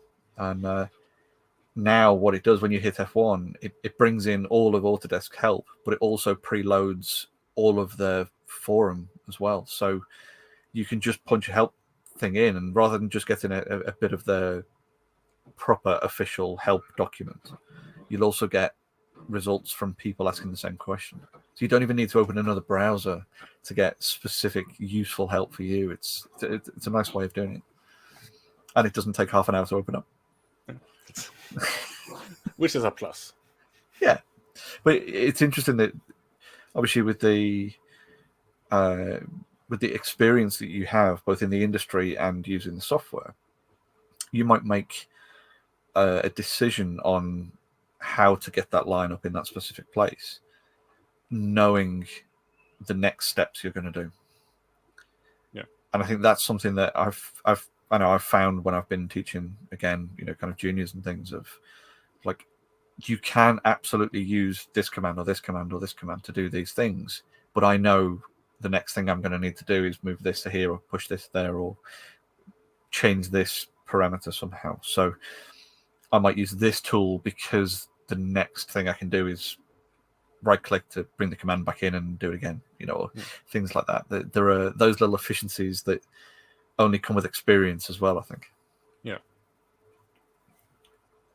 Just a total tangent nerd out on CAD there. But that, I mean, there's so much that can be unpacked just from that sort of a lot, things like what you do habitually, of course, can make a difference as well. I have a Shuttle Pro device, which is essentially like a macro pad with a rotary encoder on it. Mm-hmm. And when I was doing some professional editing of photographs, that was invaluable. Saved so much time because I could have essentially, again, similar to you, two hands working. One on the Shuttle Pro, one on the mouse, and obviously diving onto the keyboard when needed. But just keeping, literally, if you're trying to edit a few thousand photographs from a wedding, you want to be able to kind of go through those, apply certain things very quickly, check things. It might be just correction on, just verticals, things like that. And you want to be able to do that. Now, the Shuttle Pro is a great bit of kit. And it's very versatile in that you can have it set up for multiple bits of software. So I can have it set up for Lightroom, which is what I had used it mostly for. But I could also have it in Photoshop, could also use it with any of the Adobe suite, could also have it working in any of the Microsoft Office sort of software. And that was great, except for the fact that if you wanted different things in different apps, different packages, with the same for a certain button, there was the whole issue of right, I've got to try and remember what that button is. Yeah. Yes, I'll have okay.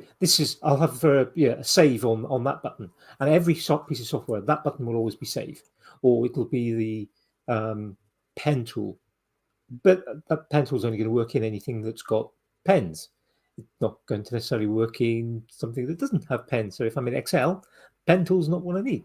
So then this whole kind of having to try and remember what each button is. And there's only a limited amount of space to add these physical paper labels underneath the plastic cover.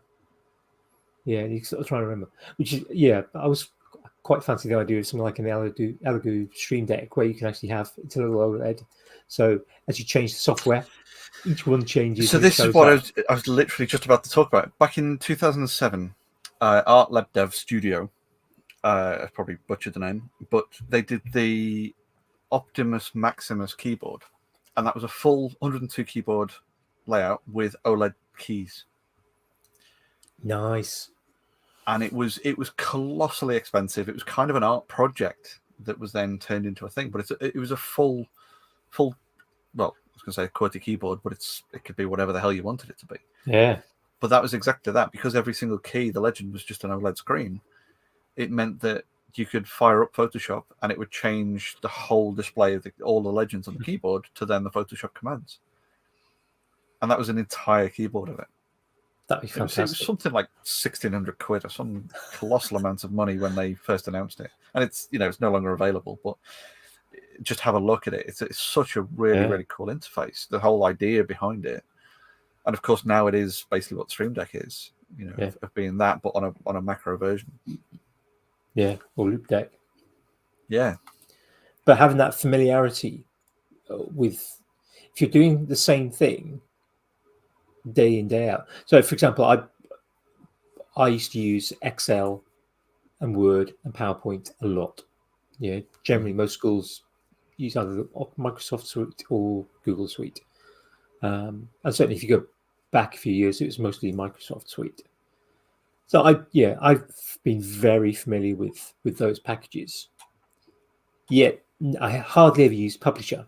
Not always available Publisher, depending on the particular package that school or yourself have bought into. So I never got taught it, never learned how to use it. Occasionally had to use it. I did sometimes have access to it. And sometimes, did something documented. But I was so familiar with Word, I could do most of the things that Publisher had as, or most people would do in Publisher, I could do in Word. Okay, it might take me a bit longer in terms of things like, okay, I can just set a box and fill it with the text, and I'm sure you can set it to kind of sort of just automatically size the text in the box to fit that sort of space. It's just a bit more formatting in Word. I was very familiar with those, so using those on a regular basis. That kind of familiarity is kind of I think quite important. I mean that's where I've had my sort of, again, it seems to be a tech rant night for me tonight, so apologies folks, but that's why Excel is now everyone's database program instead of Access, and why Word is everybody's desktop publishing software instead of Publisher. And why all of these things have just been repurposed for other stuff, because it's good enough and along the way, and know how to use it. It's but it also brings into that other point that came from what KJ was saying about, like, there are so many ways of doing something that are more than good enough. It's I was thinking, as you were talking about that, just thinking actually to the wider sort of maker, where you get, particularly if you go on sort of Facebook groups, maybe woodworking type groups, and somebody will say, oh, I did this, and there'll always be a few people who go, oh no, you shouldn't do that, you should be doing it this way, because it's some sort of for want of a better phrase, maybe outdated, isn't it? It's some outdated method, or it's a method that works, but it doesn't reflect the fact that actually there are another half a dozen perfectly acceptable ways of doing that. And as you were saying, Jamie, sometimes you might do something a particular way because you're going on to something else. But sometimes you do something just because it is the easiest way of doing it. And sometimes you do something because that's the only, in making point of view, it's the only tool you have. Or what you're experienced with. I mean, you're experienced with, I think a lot of people have thought about this and talked about this, that if you get an idea for something, you have your immediate materials at hand. For a blacksmith, I'm going to build a shelf. How do I make it out of metal? A woodworker thinks wood. Some fabric worker, leather. You have your standard materials. I mean, for me, I think it's wood and fabric, I would say. My brain goes, okay, can I use this? Can I use this? No, okay. What else is there? So you have. Well, I mean, what's the quote? If all you have is a nail, every tool is a hammer. It's that kind of, it's that sort of thing. And I remember being in industry early on. As a young man, being in a place that had multiple disciplines of tradespeople. We were doing facilities management stuff on a site. So we had chippies, we had joiners, we had civils guys digging out or concreting. We had HV and LV, jointers and installers, and we had porters, and we had everything you would need to do all of the facilities on a large industrial site. And the site manager took me aside, and he was he gave me lots of kind of pearls of wisdom over the years that just kind of bits of information that were have stuck with me. And it was that kind of thing of approaching understanding that if you approach all of those trades and say, build me a gate for my garden, the plumbers are going to do it all out of copper pipe. The chippies and the joiners are going to do it all out of wood. The sparks are going to do it all out of conduit. You know, it's the familiarity of the materials and the tools and the techniques that they are practiced in. Yeah. You know, and I know that, like, I know for myself, I've done this, and I know I'm not unique in this fact. But when I'm trying to learn something else, like if I'm trying to learn a new piece of CAD software, you know, I might be looking at something 3D, and I'm completely professionally fluent with, you know, SolidWorks and AutoCAD, you know, in full 3D, or you know, Inventor or Fusion. And when you're trying to learn a new piece of software, if it's something that's time sensitive, you'll just default back to what you already know. Yeah. And it becomes a sort of a self-defeating cycle then, because it becomes very difficult to invest time in something that you know you're currently less efficient in. Because 95% of the time, in 95% of businesses, time is not something you have much of. Absolutely. Everything needs to be delivered as soon as possible. Which is why it's always in my own time I'm learning those things, because it's always for my own projects, or, you know, kind of my own literacy in something particular. But it is then that same thing of like, oh yeah, but I want to print this now, so I better just do it this way, because I know I can do this in half an hour, but I know it'll probably take me an hour to figure out how to do it in this bit of software that's more efficient to do it. And next time it'll only take me 10 minutes because I know how to do it. But I can do it now in the half an hour in the wrong software. Yeah. I'm too much like that, I'm afraid. And that's very similar to kind of sort of delegation. What a lot of people have a problem with delegation.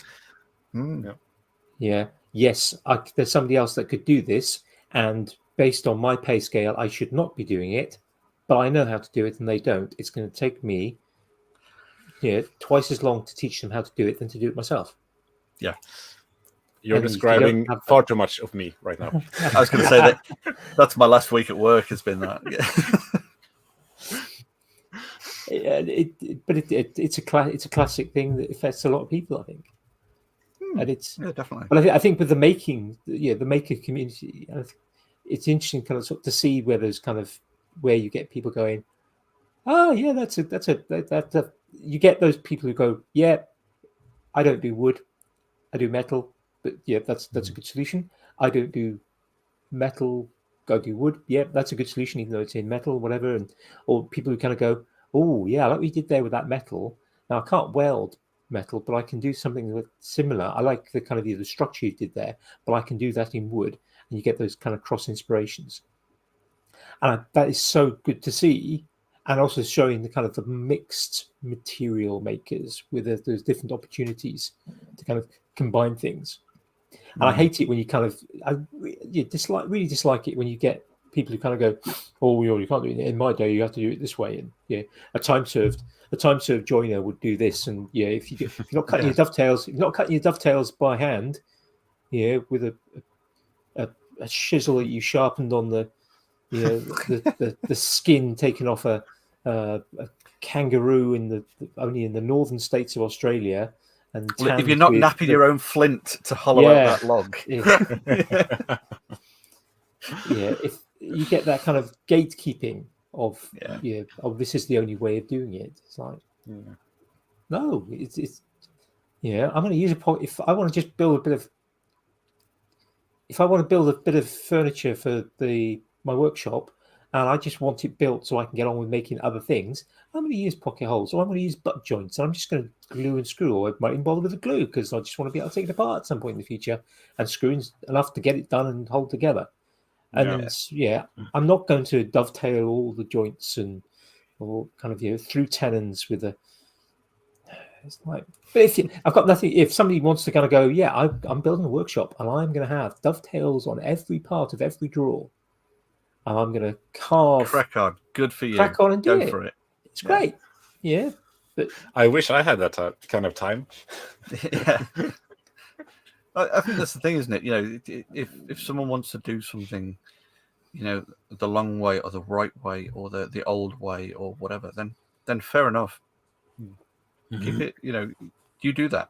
But yeah, the gatekeeping is unnecessary, and it's impolite, and it's discouraging, and it's keeping people out of something that they might otherwise enjoy, or they might bring a new perspective to something else. We need that diversity. We need that overlap. We need that new thought or that new viewpoint, or things like that. And sometimes it's nice to think. I was chatting with a guy at my men's shed this week, and we recently took delivery of a benchtop mortiser. So yeah, a way of drilling square holes, essentially. Technically you're not drilling, but you're cutting a square hole around a drill hole that's been drilled. And it's a lovely bit of kit. I've never used one before, but I put the thing together. Follow the instructions, and instructions are an interesting. But Andy, you are a bloke, therefore you are not allowed to read the instructions. As stupid gatekeeping goes. You've got 400 or 500 pounds device. I'm reading the instructions. I've become very good at that. But yeah, translating the instructions from.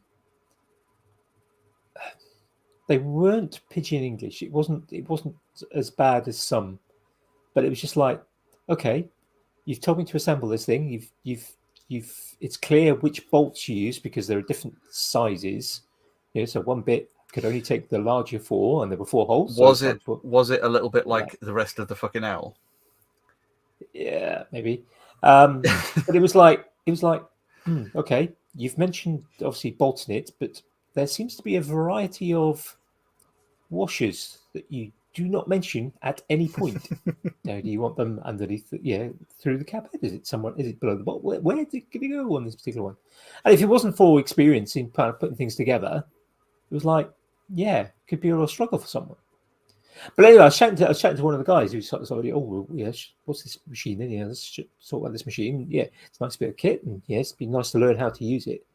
And I said, one of the things I want to do, I'm still working on the kind of organization of storage, because it's needed and it's something I enjoy doing.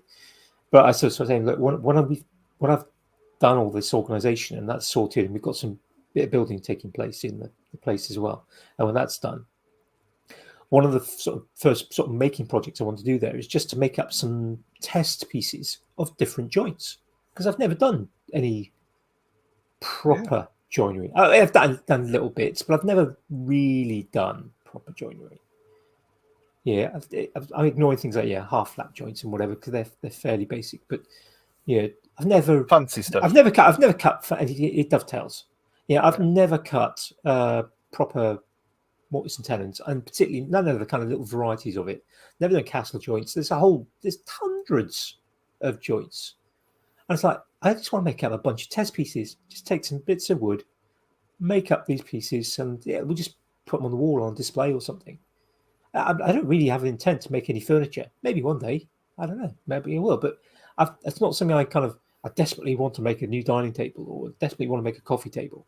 I might make one day, but I really fancy just learning how to make each of the different types of some of the more fancy joints. And using some of the nice bits of kit like a mortiser to do that, just to learn how to do them. And I probably won't necessarily do them right, using air quotes for some people. But it's one of those sort of things. If it looks like a duck and quacks like a duck, it is a duck. If it's duck shaped enough, then it should be okay. 2 bits of wood stuck together, that'll do. 6-inch good nail, enough. Half in, then knocked over. Good enough is good enough. Homer Simpson's spice rack is still a spice rack. That's why I like the term maker so much, because I've never been any. I can't put a label, a maker, some of the other maker label, so to speak, on me, because I'm not, and I'm not interested in being even a woodworker, and not a furniture builder or anything. But I like to Yeah. cobble stuff together and make stuff that's good enough, and try out things and try to cross-pollinate different types of thinking. That key, that the word maker, I think, is the key. And discovering that as a kind of a word that I can use to apply to myself was, I think, quite a key moment for me. Yeah. Rather than just being somebody that does a bit of woodwork and a bit of metalwork, and never really satisfying perhaps some people. And it's not all. As many times, often it's the vocal 20% that cause 80% of the problems in terms of things like gatekeeping. Yeah. But there's some people who kind of they are purely woodworkers and they've only ever done wood, and it's. But sometimes, actually, even though they might be a woodworker and completely worked in. I chatted to another guy at Make the bench shed a few weeks ago. He trained as a carpenter, and he trained a long time ago. He's quite an old chap now. Not really power tools. He's never used any workshop bench tools, so he's having to learn how to use those. And quite often, there's a number of tools that he just doesn't know how to use. But he spent many years working, doing carpentry, building roof trusses and the like. But if you do it using, he wouldn't use a speed square. He'd just use a saw and just kind of judge the angle by eye, and draw a line, cut it by hand with a hand saw, and then it would fit, and you adjust if necessary, maybe, and it's perfectly fine. But he's never made. He's saying he's never done any joinery. He did make windows for a bit of time, but it was a very certain. It wasn't. It was very basic kind of construction of the window.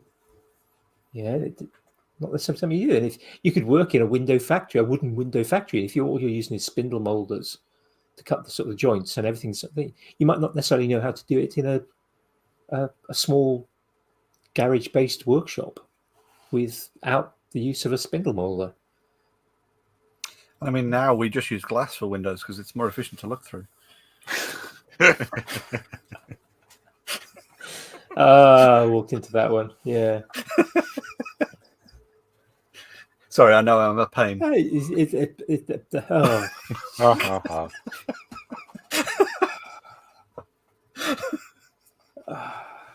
was wondering when the dad humor would kick in at full speed. Usually a couple of hours in. Yeah.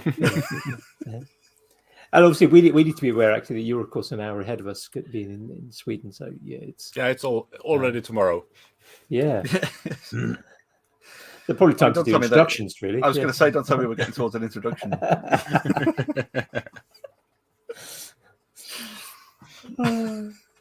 Well, we probably should.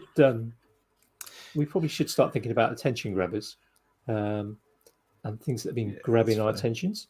So as usual, it's the things that we've kind of been watching, reading, listening, whatever. That's it could be anything. It can be one, it can be many things.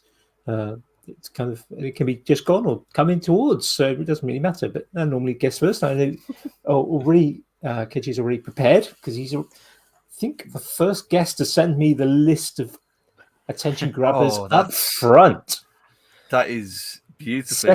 Setting the mark for all future guests, and Well, I'm ever since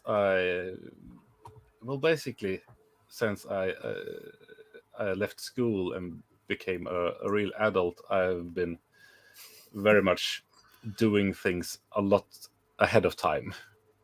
I don't want to be there pulling an all-nighter because I don't function that way. That's good. I can work all night, but then I will be been prepared a week in advance for that night. That's a good way to be. It makes life a lot easier, and I hate to make life harder than it needs to be, because life is hard enough as it is. 100%. So when I thought about my attention grabbers, I really couldn't decide. So it became a quadruple. I think it was Which is fun. Yeah. Dr. Malty who did a triple at least. I listened to him, and it felt kind of nice just to have something for everyone, so to speak. And I think it's a miss in a maker podcast not to talk about a fellow YouTuber, because that's what you should do.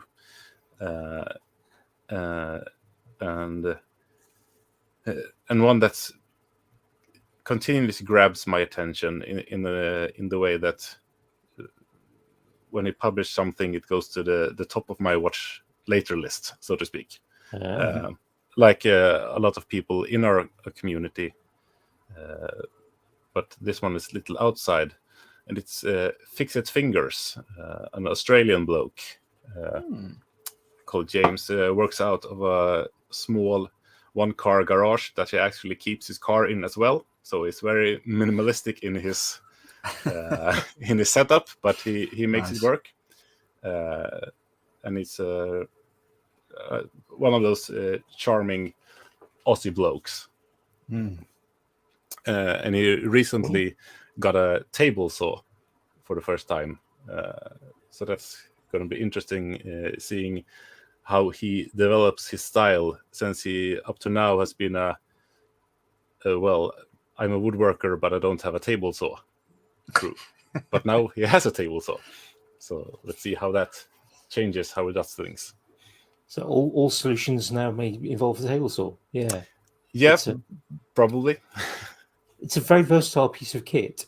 But yeah.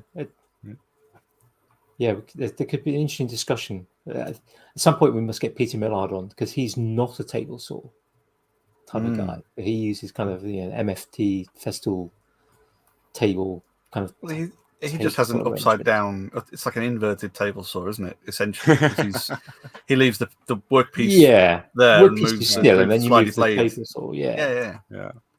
I would like to have a table saw, but I don't really have a specific use for it. And I've set myself that limit that I'm not allowed to buy a tool that I don't have a specific use for. So I have to make up a specific use, then I can get a tool. Because otherwise it would be so crowded with stuff. That's fair. And to continue on my list of attention grabbers, as a parent of small children, the only gaming I get to do nowadays is with the kids. And luckily, one of the games that the kids enjoy, and I enjoy as well, is SteamWorld Heist. So it's continually grabbing my attention in the way that my kid come and grabs me and say, "Let's play this game." Nice. And it's a wonderful turn-based shooter game where you play as steam-driven robots in space. Oh, that's cool. And it's made by a Swedish game developer, I think. And it's really nice that half of the robots look kind of like men, and the other half look kind of like female, but you're not really sure of most of them. The captain's a female, and I mean it's a nice game, and I really encourage anyone who think that sounds fun to try it out.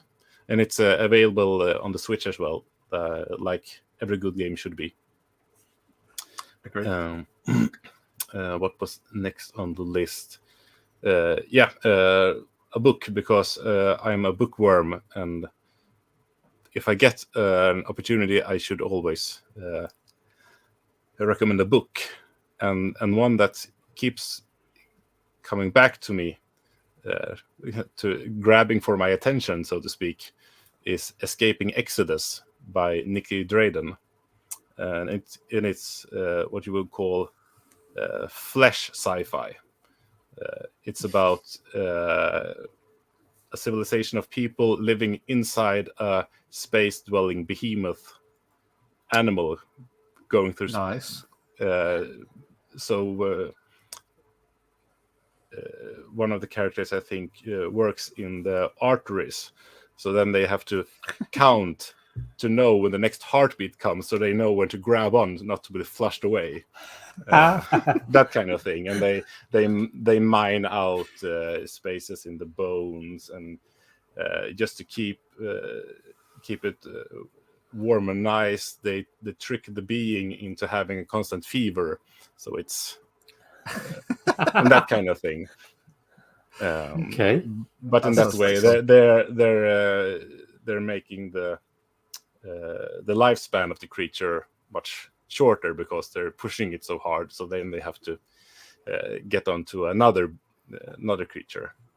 That's the Exodus part. So it's a really interesting concept. Yeah, it's really fascinating, and it's one of those books that I think about without even thinking about it, so to speak. I might have to see if that's on Audible. I have no idea. I prefer books in real life. It might be, because I looked it up, and they're already in the description for the show. So I think Audible was an option. I did go for the book. It's interesting. I've been thinking this past few days. Actually, I've Facebook has kind of sent me sort of looking at books and book corners of late. I suddenly started getting things about 6 months ago. I started getting a few things kind of aimed at librarians. Not that I'm a librarian. I have one Facebook friend who is a librarian.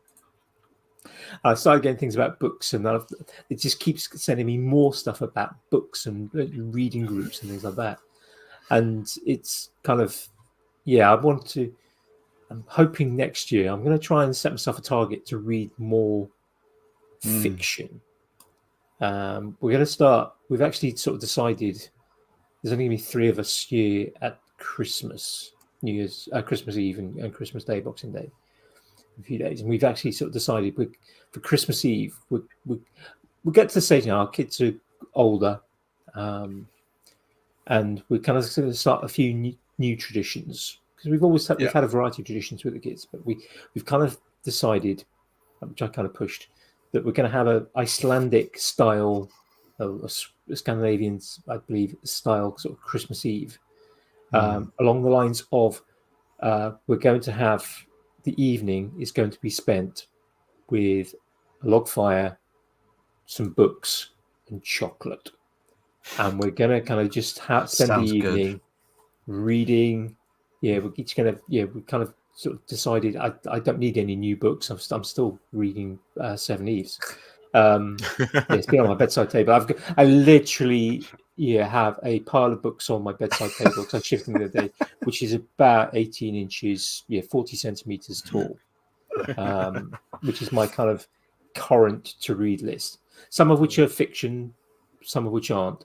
But I've decided that I am going to aim for 2023 to try and read more fiction, because I've probably read less than half a dozen fiction books this year. Well, if you're going for Neil Stevenson, that's even fewer, because they're so massive. Well, there is that. I mean, Seven Eves is it's that guy so desperately needs an editor that can say the word no. But I'm going. Apparently, hasn't got one for the last 20 years or something like that. But I've got the first. I did borrow them from the library, and then ended up, because of other stuff, I didn't read them from the library. Only, in fact, one was delivered, one wasn't, because I had to reserve. But I've bought the first 2 Pratchett books, because I got rid of it. I never read all the Pratchett books, and ones I did have, I got rid of years ago. And I've decided, right, I'll buy secondhand copies, and I've got the first 2 Terry Pratchett Discworld books. They're on my reading list, and I'm just going to do that. I'm just going to kind of work my way through. I've got a couple of other fiction books on there. I've got a couple of old ones that I want to read, and I'm just going to try and read more stories. Yeah, so that means spending less time on the internet and on YouTube. I may have to kind of cull some of the channels that I watch on YouTube. Or Sarah set up another Pratchett is a YouTube. good or one set- for that. Yeah, or set up another YouTube channel and kind of just subscribe on to that one to things that I really want to watch. When I started working and getting a proper salary for the first time in my life, the one thing I did was to buy every single Terry Pratchett book. Nice. You know, the hardback original. Nice. So I have all of them that I have found. It was a lot of books from the UK where I bought a book for like £1 and the shipping was like 7 or something like that. But it was a nice hobby. And my final attention grabber that is something to share is a podcast, because you can't really have enough podcasts, I think. And if you want something that's not maker related but more pop culture, I solely recommend Plumbing the Death Star. It's Australian blokes who ask the important questions, as they proclaim. Well, one of my favorite episodes is which of the Super Smash Bros. Characters would be the best stepdad? And just go through them. And I think it was a tie between Samus or Captain Falcon.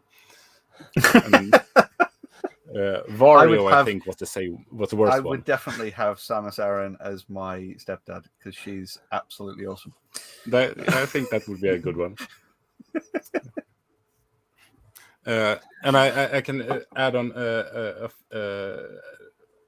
recent attention grabber for today. Is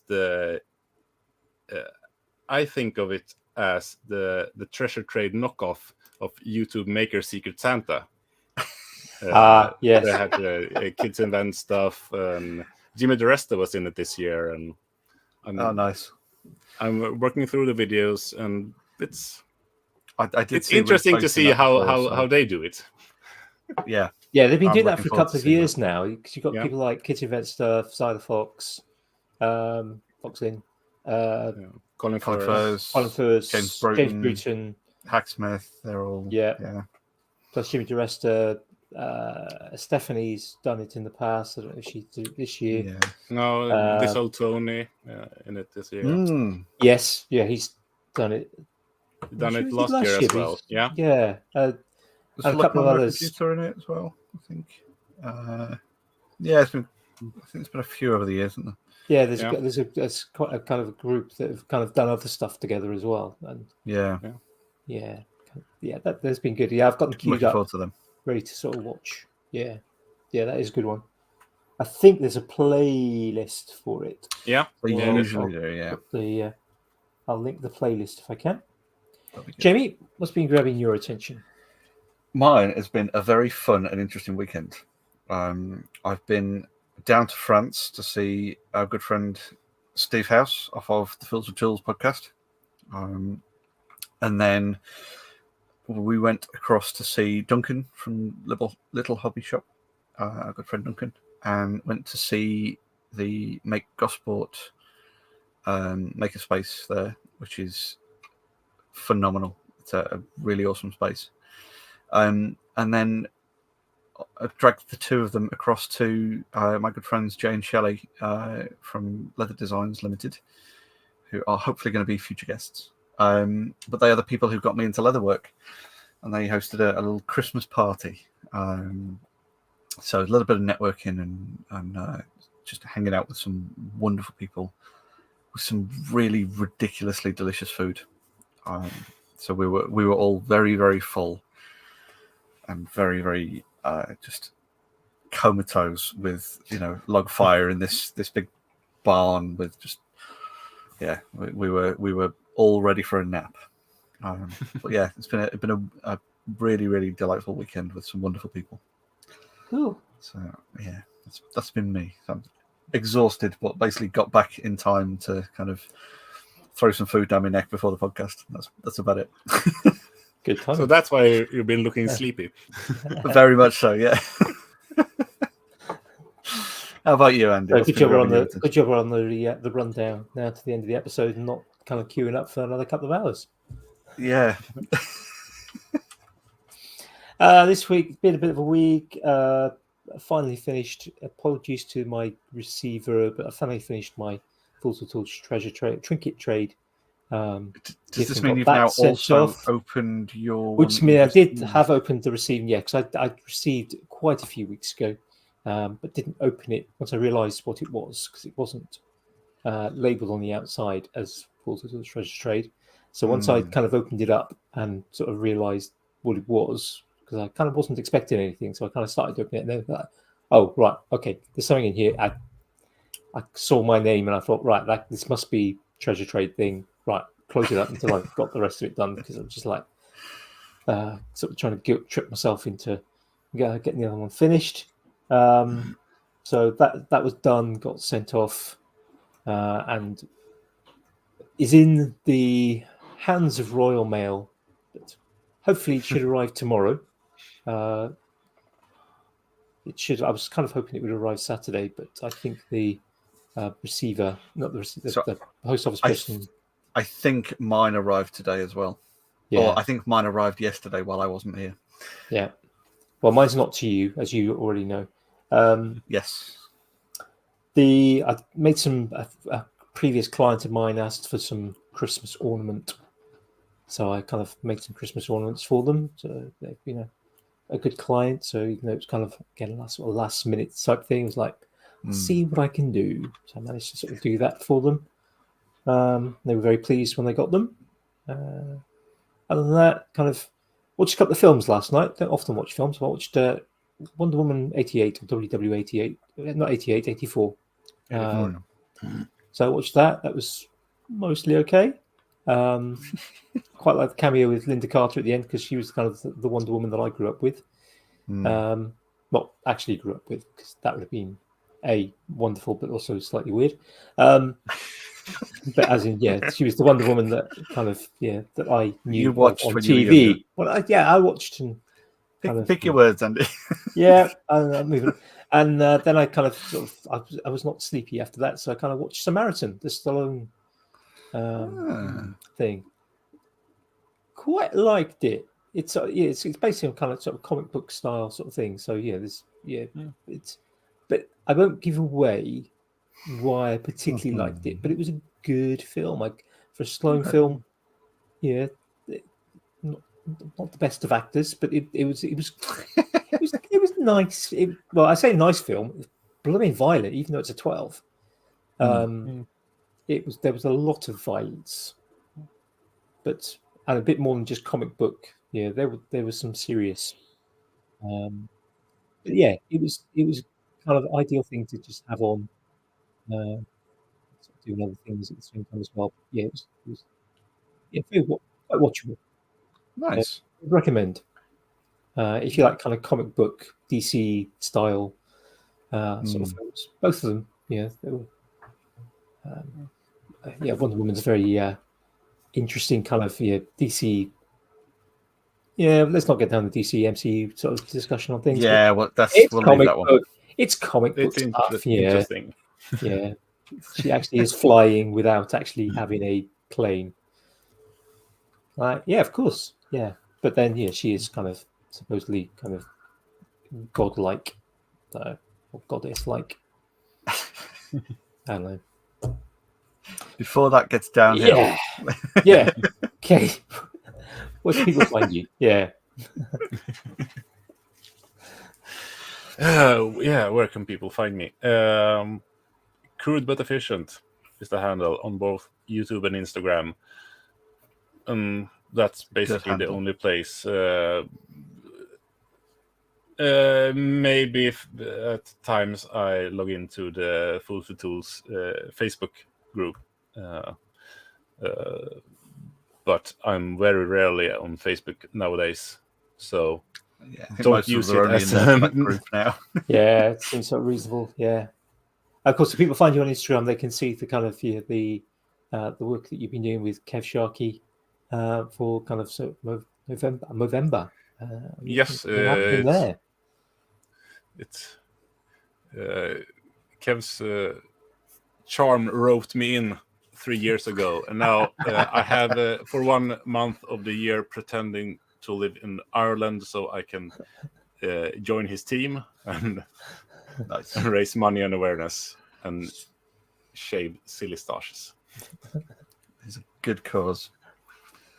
Yes, I think maybe next October we should have. I'll have to see what the group one, if we've got a group episode, or we'll just force one in maybe sort of next October, mid-October, late October next year. It'll be nice to have a few people on that have been involved with that. Definitely, yeah. I mean, good to get Kev back anyway for that. Yeah, I mean, he's always great. Yeah, definitely. Yeah. Too much charm for one man. Yeah. It's the Irish charm, so it's the crack, isn't it? Yeah.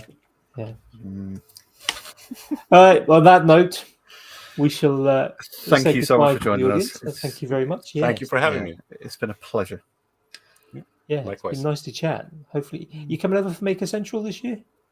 I am definitely planning on it. Good. I mean, I joined the Maker community in the spring of 2019.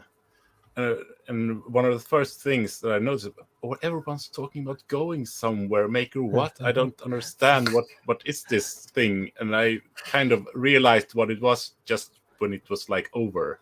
So, next year, I will definitely go next year. And that was 2020. Yeah. And then came 2021. And then 2022. So, I should go. Wait a minute. My passport expired in 2017.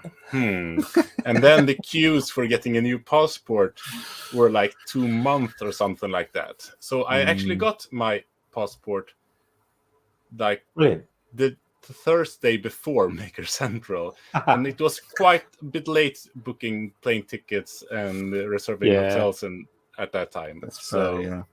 But you got for next year, months. I am ready. Yeah, a few months. Well, we look forward to meeting you there and having a drink with you. Yeah, hopefully. To actually meet some more of my imaginary friends in real life. Yes. And Rasmus, yeah.